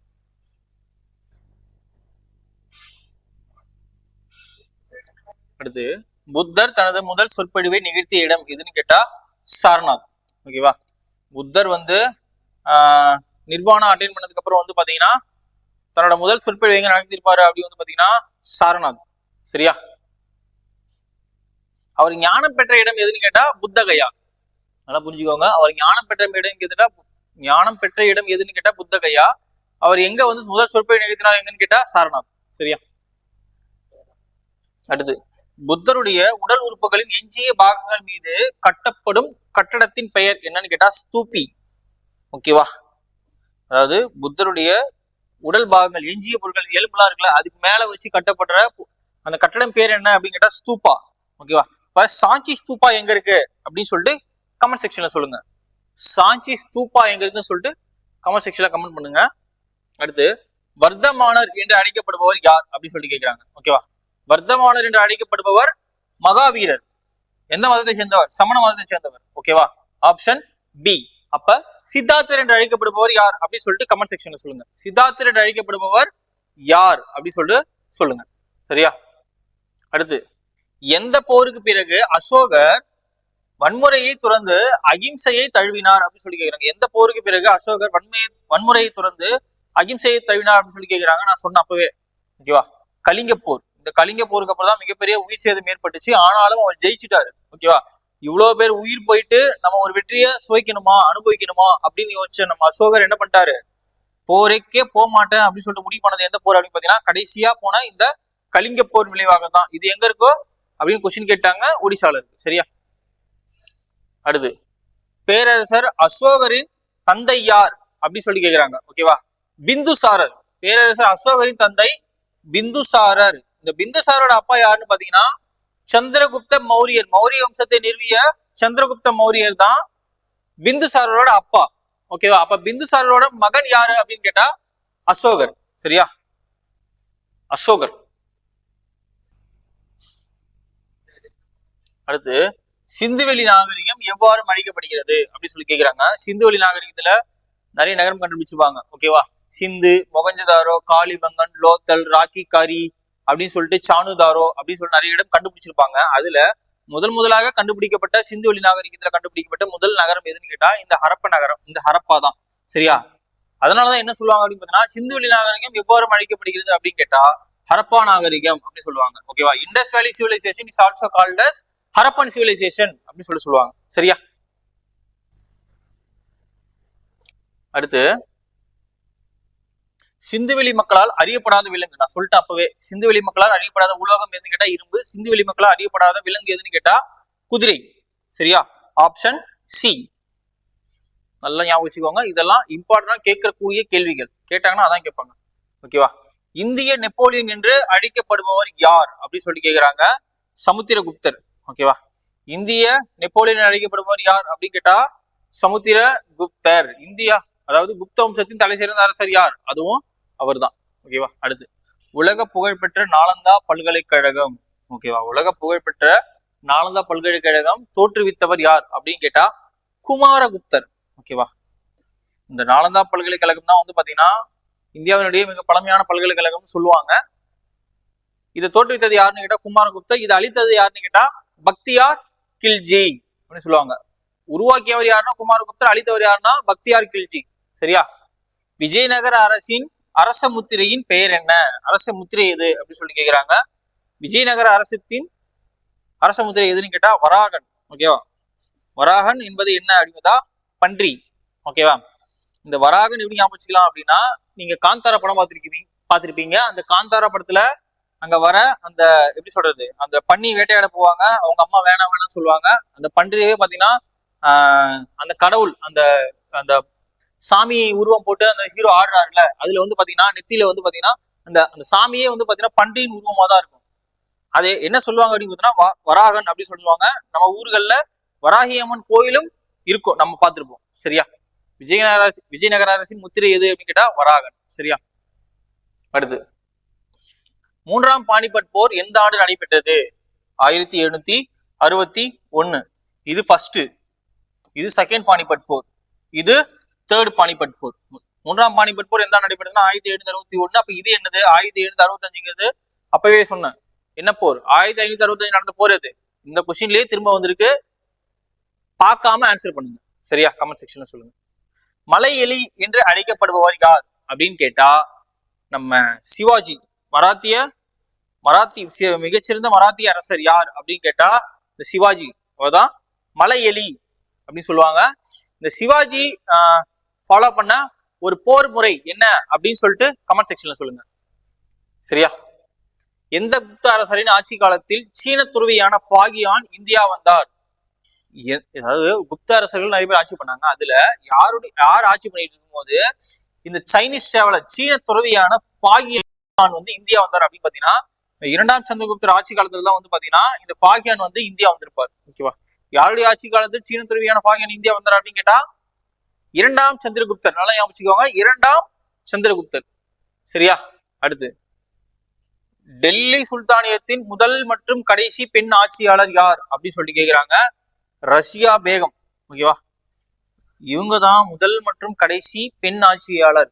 நான் சொல்றது டெல்லி சுல்தானோட முதல் ஆட்சியாளர் இவங்க கிடையாது, கடைசி ஆட்சியாளர் இவங்க கிடையாது. பெண்கள் அதுல ஆட்சி பண்ணதுல பெண்களா வந்த முதல் பெண்ணு இவங்க தான். இவங்களுக்கு அப்புறம் எந்த பெண்ணும் ஆட்சி பண்ணல. அதனால கடைசி பெண்ணு இவங்க தான். அதனாலதான் டெல்லி சுல்தானியத்தின் முதல் மற்றும் கடைசி பெண் ஆட்சியாளர். ஓகேவா? முதல் மற்றும் கடைசின்னு போறதுனால இவங்க தான் ஃபர்ஸ்ட், இவங்க தான் கடைசி ஆட்சியாளர்னு நினைச்சிக்க கூடாது. பெண்கள்ல இவங்க தான் ஃபர்ஸ்ட் அண்ட் லாஸ்ட் அப்படின்னு நம்ம புரிஞ்சுக்கணும். ஓகேவா? டெல்லி சுல்தான்கள முதல்ல 5 வம்சம் இருக்கு. ஓகேவா? அடிமை வம்சம், கில்ஜி வம்சம், துக்ளக் வம்சம், சையத் வம்சம், லோடி வம்சம் அப்படின்னு சொல்லிட்டு 5 வம்சம் இருக்கு. அதுல ரஷ்யா பேகம் வந்து பாத்தீங்கன்னா முதல் மற்றும் கடைசி பெண் ஆட்சியாளர். ஓகேவா? அடுத்து 1526 முதலாம் பானிபட் போரில் இப்ராஹிம் லோடியை தோற்கடித்து முகலாய பேரரசை நிறுவியவர் யார் அப்படின்னு சொல்லி கேட்கிறாங்க. ஓகேவா? இப்ராஹிம் லோடியை தோற்கடித்து முகலாய பேரரசை நிறுவியவர் யாருன்னு கேட்டா பாபர். இந்தியாவுக்கு ஆர்டிலரி பீரங்கியை யூஸ் பண்ண சொல்லி கொடுத்தவர், அறிமுகப்படுத்தியவர் யார் அப்படின்னா இந்த பாபர். அவரை அந்த முதலாம் பானிபட் போல ஜெயிச்சதுக்கு அப்புறம் தான் இந்தியாவில முகலாயம் சக்தியே ஆரம்பிப்பாங்க. ஓகேவா.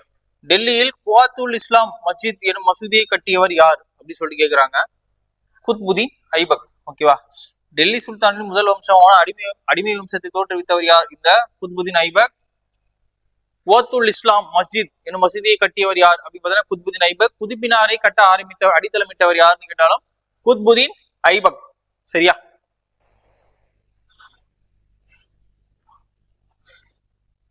அடுத்து, இந்தியாவில் முகலாய பேரரசை நிறுவியவர் யார் அப்படின்னு சொல்லி கேட்கிறாங்க. அப்ப முன்னாடி கொஸ்டின் தான் சொன்னா 1526 முதலாம் பானிபட் போர்ல இப்ராஹிம் லோடி தோக்கடிச்சதுக்கு அப்புறம் இந்தியாவில் முகலாய பேரரசை நிறுவியவர் யார் அப்படின்னு சொல்லிட்டு நம்ம பார்த்தோம். ஓகேவா. ஜாகிருதீன் முகமது பாபர் அப்படின்னு சொல்லிட்டு சொல்லுவாங்க. ஜாகிருதீன் முகமது பாபர், அதான் அவரோட முழு நேம். சரியா. அடுத்து, நுசிஃபர் 9 வானங்கள், நுசிஃபர் என்ற நூலை எழுதியவர் யார் அப்படின்னு கேட்டா அமீர் குஸ்ரு. ஓகேவா. அமீர் குஸ்ருக்கு ஒரு பட்ட பெயரும் உண்டு. அப்படின்னா என்ன பாத்தீங்கன்னா இந்திய கிளி. ஓகேவா. இந்தியாவின் கிளி என்று அழைக்கப்படுபவர் இந்தியன் பேரட் அப்படின்னு சொல்லி அழைக்கப்படுவது யாருன்னா இந்த அமீர் குஸ்ரு. இவர் யாரோட அவைகளை புலவர் அப்படின்னு பாத்தீங்கன்னா அலாவுதீன் கில்ஜி, அதாவது டெல்லி சுல்தானோட 2வது வம்சமான கில்ஜி வம்சத்தோட ஒரு அரசர் யார் அப்படின்னு அலாவுதீன் கில்ஜி. அந்த அலாவுதீன் கில்ஜியோட ஒரு அவைகளை புலவராக இருந்ததுதான் அமீர் குஸ்ரு. அலாவுதீன் கில்ஜியோட படைத்தளபதி யார் அப்படின்னு சொல்லிட்டு கமெண்ட் செக்ஷன்ல சொல்லுங்க. சரியா. அடுத்து, முகலாய பேரரசை நிறுவுவதற்கு காரணமாக அமைந்த போர் எது? ஓகேவா. நமக்கு தெரியும் முதலாம் பானிபட் போர். முகலாய பேரரசை நிறுவுவதற்கு காரணமாக அமைந்த போர் எதுன்னு பாத்தீங்கன்னா முதலாம் பானிபட் போர் 1526. சரியா. பாருங்க இந்த கொஸ்டின் எப்படி திருப்பி திருப்பி திருப்பி திருப்பி கேட்கிறாங்க பாருங்க. அடுத்து, டெல்லி செங்கோட்டை. ஓகேவா. ரெட் ஃபோர்ட் அப்படின்னு சொல்லுவாங்க. அது எங்க இருக்குன்னா டெல்லியில இருக்கு. ஓகேவா. அது யாரு கட்டினது அப்படின்னு பாத்தீங்கன்னா நம்ம ஷாஜஹான்.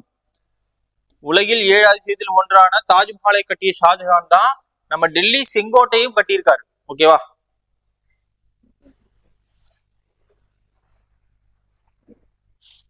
அடுத்து, லால் குயிலா என அழைக்கப்படும் கோட்டை எது அப்படின்னு கேட்டாலும் டெல்லி செங்கோட்டை தான். ஓகேவா.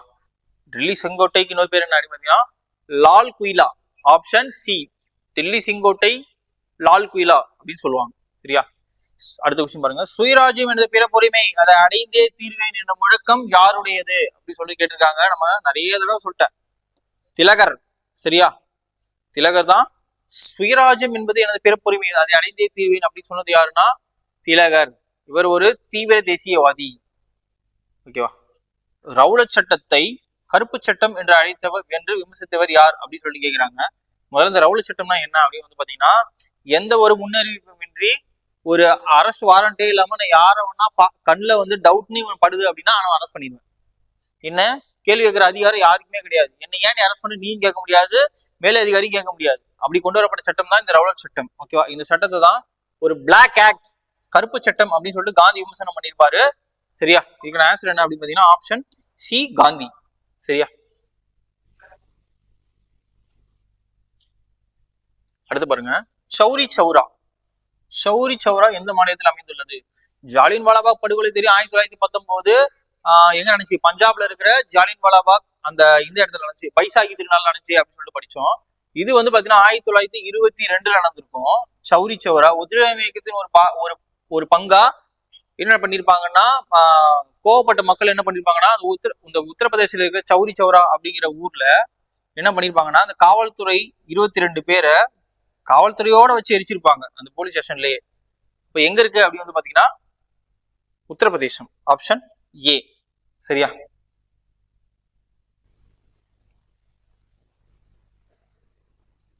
அடுத்து ஈஸியான கொஸ்டின்.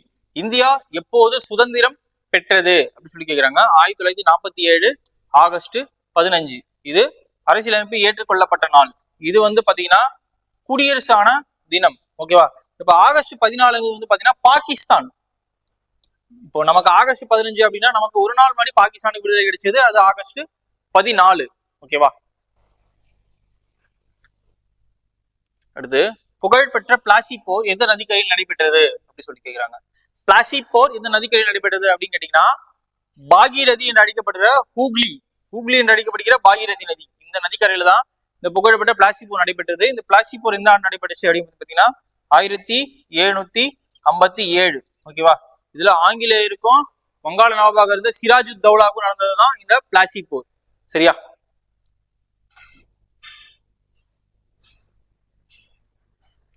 அடுத்து 97வது கொஸ்டின் பாருங்க. நியூ இந்தியா காமன்வெல் பத்திரிகையை பத்தி நமக்கு கொஸ்டின் கேட்பாங்க. நியூ இந்தியா காமன்வெல் என்னும் பத்திரிகையை தொடங்கியவர் யார் அப்படின்னு கேட்டா அன்னி பெசன்ட். ஓகேவா. நியூ இந்தியா காமன்வெல் அப்படிங்கிற பத்திரிகையை தொடங்கியவர் யார் அப்படின்னு கேட்டா அன்னி பெசன்ட். நல்லா ஞாபகம் வச்சுக்கோங்க, அன்னி பெசன்ட். நியூ இந்தியா காமன்வெல் என்னும் பத்திரிகையை தொடங்கியவர் யார் அப்படின்னு கேட்டா அன்னி பெசன்ட். ஓகே. அடுத்து இந்தியாவின் வறுமை குறித்து தமது வாழ்நாள் ஆய்வை தொடங்கியவர் யார்? ஓகேவா. இது யார் அப்படின்னு பாத்தீங்கன்னா தாதாபாய் நவ்ரோஜி. இவருக்கு இன்னொரு பேர் உண்டு, என்ன அப்படின்னு பாத்தீங்கன்னா இந்தியாவின் முதுபெரும் மனிதர். இந்தியாவின் முதுபெரும் மனிதர். இந்திய தேசிய காங்கிரஸோட WC பானர்ஜி, தாதாபாய் நவ்ரோஜி. அதனால இந்திய தேசிய காங்கிரஸோட 2வது மாநாடான பம்பாயில கல்கத்தால தலைமை தாங்கிய தாதாபாய் நவ்ரோஜி. சரியா. இந்தியாவின் வறுமை குறித்து தனது வாழ்நாள் ஆய்வை தொடங்கியவர் யார் அப்படின்னு கேட்டா தாதாபாய் நவ்ரோஜி, இந்தியாவின் முதுபெரும் மனிதர் அப்படின்னு சொல்லுவாங்க. இந்த புக்கு இதை யூஸ் பண்ணி ஒரு புக் எழுதியிருப்பாரு. என்ன அப்படின்னு பாத்தீங்கன்னா இந்தியாவில் வறுமை மற்றும் பிரிட்டிஷ் தன்மையற்ற ஆட்சியும் அப்படின்னு சொல்லி புக் எழுதியிருப்பாரு. Poverty and un-British rule in India, அதான் அந்த புக்கோட பேரு. ஓகேவா. Poverty un-British rule in India அப்படிங்கிற புக்கை எழுதியிருப்பாரு. இந்த புக்கை எழுதுறதுக்கு காரணமான ஒரு ஆய்வு எது அப்படின்னா இந்த ஆய்வு தான். இந்தியாவின் வறுமை குறித்து ஒரு வாழ்நாள் ஆய்வு தொடங்குறாரு. அந்த ஆய்வின் முடிவாக தான் poverty and un-British rule in India அப்படின்னு புக் எழுதுறாரு. அந்த புக்கு பேர் தமிழ் என்ன அப்படின்னு பாத்தீங்கன்னா இந்தியாவின் வறுமை மற்றும் பிரிட்டிஷ் தன்மையற்ற ஆட்சி அப்படிங்கிற நூலை எழுதியிருப்பாரு. யாருன்னு தாதாபாய் நவ்ரோஜி, இந்தியாவின் முதுபெரும் மனிதர். சரியா. அடுத்து இந்தியாவின் திட்ட நேரமானது பின்வரும் எந்த நகரத்தின் வழியாக செல்கிறது? நமக்கு எல்லாத்துக்குமே தெரியும், அலகாபாத் பக்கத்துல இருக்கிற மிர்சாப்பூர். இந்த மிர்சாப்பூர் எந்த மாநிலத்துல இருக்கு அப்படின்னு பாத்தீங்கன்னா யூபியில இருக்கு. சரியா. உத்தரப்பிரதேஷ் மாநிலத்தில் இருக்கிற அலகாபாத் பக்கத்துல மிர்சாப்பூர். அடுத்து தீபகற்ப இந்தியாவில் பாயும் மிக நீளமான ஆறு எது அப்படின்னு சொல்லி கேக்குறாங்க. கோதாவரி. ஓகேவா. தீபகற்ப இந்தியாவில் பாயும் மிக நீளமான ஆறு எதுன்னு கேட்டா கோதாவரி. இமயமலை ஆறுகளும் மிக நீளமான ஆறுன்னு கேட்டா நம்ம கங்கை. இந்தியாவின் மிக நீளமான ஆறுன்னு கேட்டா கங்கை. ஓகேவா. இதுல தீபகற்ப இந்தியாவின் மிக நீளமான ஆறு எதுன்னு கேட்டா கோதாவரி. விருத்த கங்காவும் கோதாவரி, தட்சிண கங்காவும் கோதாவரி. சரியா. அடுத்து இந்தியாவையும் பாகிஸ்தானையும் பிரிக்கும் எல்லை கோடு தெரியும், ராடிக்லிஃப் கோடு. இது ஆல்ரெடி ஸ்டார்டிங்லயே நம்ம பார்த்துட்டோம். ஓகேவா. ராடிக்லிஃப் கோடு. அடுத்து பாருங்க, வங்கதேசத்தில் கங்கையும் பிரம்மபுத்திராவும் இணைந்து டேஷ் என அழைக்கப்படுகிறது அப்படின்னு சொல்லிட்டு கேட்டிருக்காங்க. ஓகேவா. இப்ப நம்ம தான் கங்காவுக்கு கங்கான்னு பேர் வச்சிருக்கோம், பிரம்மபுத்திராவுக்கு பேர் வச்சிருக்கோம். ஓகேவா. இதே கங்கை பங்களாதேஷ்ல பாயுது, பிரம்மபுத்திராவும் பங்களாதேஷ்ல பாயுது. நம்ம வச்சு பேரே அவன் கண்டினியூ பண்ணி கூப்பிடலாம் நினைக்கிறீங்களா? கண்டிப்பா கிடையாது. ஓகேவா. கங்காக்கு என்ன பேர் தெரியுமா பங்களாதேஷ்ல? பிரம்மபுத்திராக்கு என்ன பேர் தெரியுமா? கங்காக்கு பத்மா அப்படின்னு அவங்க பேர் வச்சிருக்காங்க. ஓகேவா. பிரம்மபுத்திராக்கு ஜம்மு காஷ்மீர் பங்களாதேஷ்ல என்ன பேர் அப்படின்னு பாத்தீங்கன்னா ஜமுனா. ஓகேவா. கங்கைய பத்மான்னு கூப்பிடுவாங்க, பிரம்மபுத்திராவை ஜமுனான்னு கூப்பிடுவாங்க. இது ரெண்டும் இணைஞ்சு கடல்ல கலக்கிற இடத்துல ரெண்டும் ஒன்னா கலந்துரும். ஓகேவா. அப்ப அதோட பேர் என்ன அப்படின்னு பாத்தீங்கன்னா மேக்னா. ஓகேவா. இது ரெண்டும் ஒண்ணு இணையும் போது கங்காவும் பிரம்மபுத்திராவும் இணையும் போது பேர் என்ன அப்படின்னு பாத்தீங்கன்னா மேக்னா. சரியா. கங்கை நதியின் மிகப்பெரிய துணை நதி, இது முன்னாடியே பார்த்துட்டோம். Option D Yamuna. சரியா. அடுத்து தங்க நூலழி புரட்சி எதுன்னு சொல்லி கேக்குறாங்க. சணல். ஓகேவா. தங்க நூலழி புரட்சி எதுன்னு கேட்டா சணல். ஓகேவா. இது என்ன சொல்லுவாங்கன்னு பாத்தீங்கன்னா டாய்ன்லாம் தயாரிக்கிறாங்கல்ல. ஓகேவா. இது சணல். ஓகேவா. தங்க நூலழி புரட்சி அப்படின்னு கேட்டா சணல். வெள்ளி நூலழி புரட்சி எதுன்னு கேட்டா பருத்தி. சரியா. தங்க நூலழி புரட்சி சணல், வெள்ளி நூலழி புரட்சி பருத்தி. ஓகேவா. நம்ம இந்த புரட்சிகள்லாம் பாத்தீங்கன்னா கண்டிப்பா படிக்கணும். கண்டிப்பா அதுல இருந்தும் கொஸ்டின் வரும். இந்த பசுமை புரட்சியின் தந்தை, வெண்மை புரட்சியின் தந்தை, இதெல்லாம் நம்ம கண்டிப்பா படிக்கணும். சரியா. அடுத்து உலகின் கூரை என்று அழைக்கப்படுவது எது அப்படின்னு சொல்லிட்டு கேட்கிறாங்க. உலகின் கூரை என்று அழைக்கப்படுவது எது அப்படின்னு கேட்டா இந்த பாமீர் முடிச்சு. ஓகேவா. இந்த பாமீர் முடிச்சு தான் உலகின் கூரை என்ன அழைக்கப்படுவது. இது எங்க இருக்கு அப்படின்னு வந்து பாத்தீங்கன்னா திபெத் அப்படிங்கிற இடத்துல இருக்கு. திபெத் பீடபூமியில இருக்கு. அடுத்து இமாச்சல பிரதேசத்தின் தலைநகர் எது அப்படின்னு கேட்டா சிம்லா. ஓகேவா, இமாச்சல பிரதேசத்தின் தலைநகர் எதுன்னு கேட்டா சிம்லா. அடுத்து இந்தியாவில் ஒரே செயல்படும் எரிமலை எங்க இருக்கு. இந்தியாவுல எரிமலை இருக்கா அப்படின்னு கேட்டா இந்தியாவில இல்ல. இந்தியாவுல ஒரு அங்கமான அந்தமான் நிக்கோபார் தீவுகள்ல உள்ள பாரன் தீவு அப்படிங்கிற இடத்துல இந்தியாவோட ஒரே செயல்படும் எரிமலை பாரன் தீவுல இருக்கு. சரியா, அதனாலதான் இந்தியாவுல பாலைவனம் இருக்கு, தீவுகள் இருக்கு, எரிமலை இருக்கு, அப்புறம் வந்து பாத்தீங்கன்னா மலைகள் இருக்கு, கடல்கள் இருக்கு. இதனாலதான் இந்தியாவை என்ன சொல்லுவாங்க, ஒரு துணை கண்டத்திற்கு உண்டான அனைத்து கூறுகளும் ஒரு நாட்டுல இருக்கிறதுனால இந்தியாவை நாடு மட்டும் இல்லாம இந்தியா ஒரு துணை கண்டம் அப்படின்னு சொல்லிட்டு சொல்லுவாங்க. சரியா, உலகில் எழுதப்பட்ட அரசமைப்பு சட்டங்களிலே மிக நீளமான அரசமைப்பு சட்டம் உள்ள நாடு எதுன்னு கேட்டா நம்ம எல்லாத்துக்குமே தெரியும், இந்தியா தான். மிக நீளமான அரசியலமைப்பு சட்டம் உள்ள நாடு எதுன்னு கேட்டா நம்ம இந்தியா தான். ஓகேவா, இதை எழுதுறதுக்கு 2 வருஷம் 11 நாள் 18 நாள்.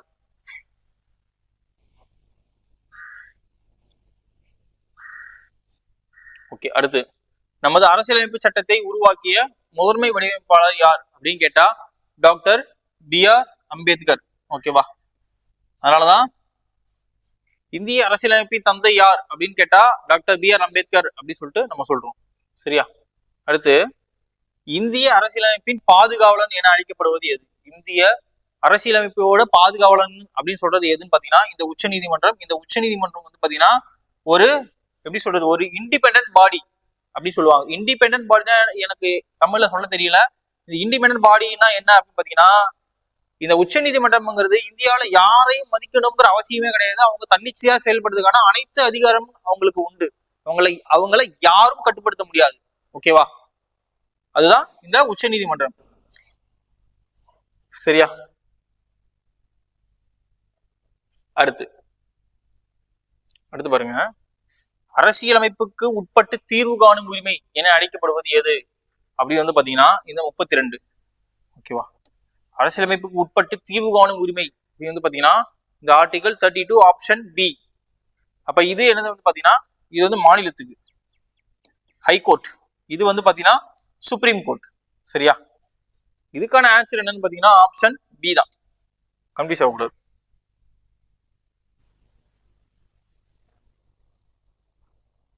அடுத்து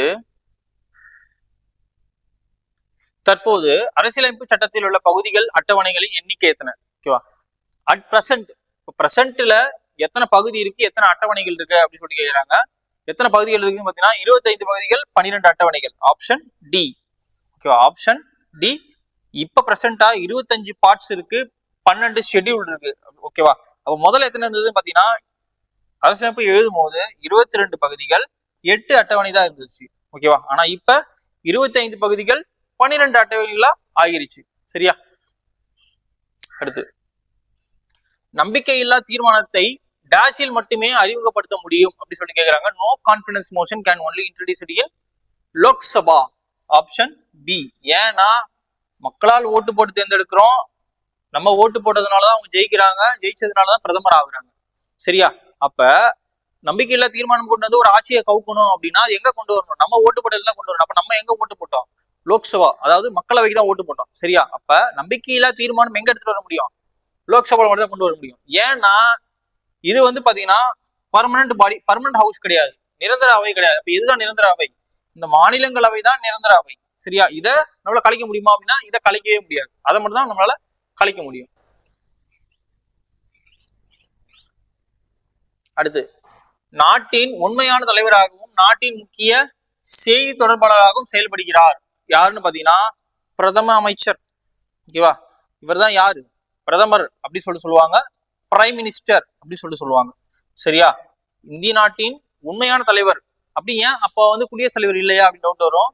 இந்தியாவோட ஒரு எப்படி சொல்றது உண்மையான தலைவர் வந்து பிரதமர் தான் வருவார். அவர் வந்து பெயரளவு தலைவர், குடியரசுத் தலைவர். ஆனா உண்மையான அதிகாரம் செயல் அதிகாரம் யாருக்கிட்ட தான் இருக்கும், நம்ம பிரதமர் கையில தான் இருக்கும். சரிங்களா, அடுத்து மாநில உயர் நீதிமன்றத்தின் நீதிபதிகளை நியமிப்பவர் யார். மாநில உயர்நீதிமன்றம். ஓகேவா, அதாவது ஹைகோர்ட் ஜட்ஜஸ் நியமிப்பவர் யார் அப்படின்னு கேட்டா குடியரசுத் தலைவர். சார், சுப்ரீம் கோர்ட் ஜட்ஜஸ் நியமனம் பண்றது, பதவி பிரமாணம் பண்ணி வைக்கிறது குடியரசுத் தலைவர். அப்ப ஹைகோர்ட்ல இருக்க ஜட்ஜஸும் பதவி பிரமாணம் பண்ணி வைக்கிறது குடியரசுத் தலைவர் தானா? நியமிப்பவர் வந்து குடியரசுத் தலைவர் தானா அப்படின்னு கேட்டா ஆமாதான். ஓகேவா, அப்ப ஆளுநர் யார் தான் பண்ணுவாரு அப்படின்னு கேட்டா டிஸ்ட்ரிக்ட் கோர்ட் ஜட்ஜஸ் பண்றதோட வேலை தான் கவர்னருக்கு. ஓகேவா,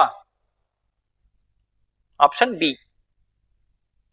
அடுத்து, what is the extension of GST? ஓகேவா, ஜிஎஸ்டியோட ஃபுல் ஃபார்ம் என்ன அப்படின்னு சொல்லிட்டு கேட்கறாங்க. விரிவாக்கம் goods and service tax.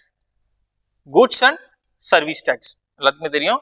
Goods and service tax, சரக்கு மற்றும் சேவை வரி அப்படின்னு சொல்லுவாங்க. ஓகே, ஆசியாவின் டெட்ராய்டு என்று அழைக்கப்படுவது என்ன அப்படின்னு பாத்தீங்கன்னா ஆப்ஷன் சி, சென்னை. ஓகேவா, டெட்ராய்டு அப்படிங்கிற இடத்துல இது உலகத்திலேயே அதிக கார் உற்பத்தி பண்றாங்க. அதே மாதிரி நம்ம ஆசியாவிலே அதிகமா எங்க உற்பத்தி பண்றாங்கன்னு பாத்தீங்கன்னா காரு இந்த சென்னை. அதனாலதான் டெட்ராய்டு அப்படிங்கறத இங்க சொல்றதுக்காக ஆசியாவின் டெட்ராய்டு அப்படின்னு சொல்லிட்டு கேக்குறாங்க. எதுன்னு கேட்டா சென்னை. அடுத்து, இந்திய அரசாங்கத்தின் வங்கியாளராக யார் செயல்படுவார்கள்? இந்திய அரசாங்கத்தின் வங்கி, அதாவது banker of government of India. ஓகேவா, அது எதுன்னு கேட்டா கவர்மெண்ட் பேங்க், ஆர்பிஐ. இந்தியாவோட பணவியல் கொள்கை எல்லாம் கட்டுப்படுத்துறது எல்லாமே யார் கையில தான் இருக்கு? ஆர்பிஐ. ஓகேவா, நம்ம நினைச்சா எவ்வளவு வேணாலும் நம்ம அச்சடிச்சிக்க முடியுமா? இப்போ நமக்கு இந்தியா கஷ்டம் வருது, அப்ப நிறைய பேப்பரை பிரிண்ட் பண்ணிட்டோம்னா, நிறைய கரன்சி பிரிண்ட் பண்ணிட்டோம்னா நமக்கு ஈஸி ஆயிரும்ல. ஆனா அப்படி பண்ணலாமா? பண்ண முடியாது. இதெல்லாம் யார் முடிவு பண்ணுவாங்க அப்படின்னு பாத்தீங்கன்னா ஆர்பிஐ. அது எப்படி முடிவு பண்ணுவாங்க அப்படின்னு பாத்தீங்கன்னா ஒரு நாட்டோட பொருளாதார வளர்ச்சி, அந்த பொருளாதார வளர்ச்சி எப்படி வச்சு முடிவு பண்ணாங்க அப்படின்னா ஜிடிபி. ஓகேவா, கிராஸ் டொமஸ்டிக் ப்ராடக்ட், அதை வச்சுதான் முடிவு பண்ணுவாங்க. ஓகேவா, மொத்த உள்நாட்டு உற்பத்தி வச்சுதான் முடிவு பண்ணுவாங்க. அதே மாதிரி அடுத்த கொஸ்டின் பாருங்க. இந்திய ரயில்வே முதல் வைஃபை வசதி எந்த ரயில்வே ஸ்டேஷன்ல நடந்துச்சு அப்படின்னு சொல்லி கேட்கிறாங்க. பெங்களூர்ல தான். பெங்களூர் ரயில் நிலையம் தான் முதல்ல வைஃபை வசதியை ஏற்படுத்தினாங்க. சரியா, அடுத்து, இந்திய ரிசர்வ் வங்கியானது யாருடைய நூலான ரூபாயின் பிரச்சனைகள் அதன் தோற்றமும் அதன் தீர்வும் என்பதில் வழங்கப்பட்ட வழிகாட்டுதலின்படி கருத்தாக்கம் பெற்றது அப்படின்னு கேட்டா அம்பேத்கர், இந்திய அரசியலமைப்பின் தந்தை. ஓகேவா, இவர் வந்து ஹீஸ் சுப்ரீம் அப்படி சொல்லிட்டு நான் சொல்லுவேன். ஏன் அப்படின்னா இவர் எப்படி சொல்றது, இவர் ஒரு எக்கனாமிஸ்ட், இவர் ஒரு சீர்திருத்தவாதி, இவர் ஒரு அரசியலமைப்பின் தந்தை. இவர் பண்ணாத வேலையே கிடையாது. இவர் ஒரு அரசியல்வாதி, கட்சி ஆரம்பிச்சிருக்காரு. இந்த மாதிரி நிறைய விஷயங்கள் வச்சிருக்காரு. இவர் ஒரு மிகச்சிறந்த எக்கனாமிஸ்ட். இப்ப நான் சொன்னல, இந்தியாவுக்கே ஒரு பேங்கா இருக்கிற ஒரு பேங்க் எதுன்னு பாத்தீங்கன்னா நம்ம ரிசர்வ் பேங்க் ஆஃப் இந்தியா. இந்தியாவோட பணவியல் கொள்கையை வந்து கட்டுப்படுத்துவது எல்லாமே வந்து பாத்தீங்கன்னா ஆர்பிஐ தான் பண்றாங்க. அதுல இந்த ஆர்பிஐ எதை பார்த்து இயங்குது அப்படின்னு வந்து பாத்தீங்கன்னா நம்ம அம்பேத்கர் எழுதின இந்த ரூபாயின் பிரச்சனைகள் மற்றும் அதன் தோற்றமும் அதன் தீர்வும் அப்படின்னு சொல்லிட்டு புக் எழுதியிருக்காரு. இந்த புக்ல இந்தியாவுக்கு காசுல என்ன பிரச்சனை, அதுக்கு என்ன சொல்யூஷன், பிரச்சனைக்கு மட்டும் எழுதுறது ஒரு பெரிய விஷயம் ஆயிராதுங்க. அதை புக் எழுதுறவங்களே பெரிய பெரிய ஆள் நினைச்சுக்கிறாங்க. இந்திய ரூபாயின் பிரச்சனைகள்னு எழுதிட்டு அதுக்கு என்ன சொல்யூஷன் அந்த புக்ல எழுதியிருக்காரு. அதை பார்த்துதான் நம்ம ஆர்பிஐயே உருவாக்கி அந்த ஆர்பிஐயே எதோட ஒரு மைய புள்ளியா வச்சு இயங்குது அப்படின்னு பாத்தீங்கன்னா இந்த புக்கை வச்சுதான் இயங்குது. இந்த புக்கை எழுதுனது யார் அப்படின்னு பாத்தீங்கன்னா நம்ம அரசியலமைப்பின் தந்தையான டாக்டர் B.R. அம்பேத்கர் எழுதுனதுதான். சரியா, அடுத்து, இந்தியாவின் பசுமை புரட்சியின் தந்தை யாருன்னு கேட்டா நம்ம MS சுவாமிநாதன். ஓகேவா, இந்திய பசுமை புரட்சியின் தந்தை யாருன்னு கேட்டா MS சுவாமிநாதன். Option A. அடுத்து, உலகத்தின் மிகப்பெரிய சாலை போக்குவரத்து கொண்ட நாடாக திகழும் நாடு எது அப்படின்னு கேட்டா நம்ம இந்தியா தான். மிகப்பெரிய சாலை போக்குவரத்து நாடு இந்தியா. சரியா, அடுத்து, ஒரு நாடு ஒரே மாதிரியான வரி. ஓகேவா, அது என்ன அப்படின்னு பாத்தீங்கன்னா ஒன் நேஷன் ஒன் டாக்ஸ் அப்படிங்கறத யாரு கொண்டு வந்தாங்க அப்படின்னு பாத்தீங்கன்னா நம்ம மோடி தான் கொண்டு வந்தார். அது பேர் தான் என்ன பாத்தீங்கன்னா பண்டங்கள் மற்றும் பணிகள் வரி, கூட்ஸ் அண்ட் சர்வீஸ் டாக்ஸ் அப்படின்னு சொல்லிட்டு சொல்லுவாங்க. ஓகேவா,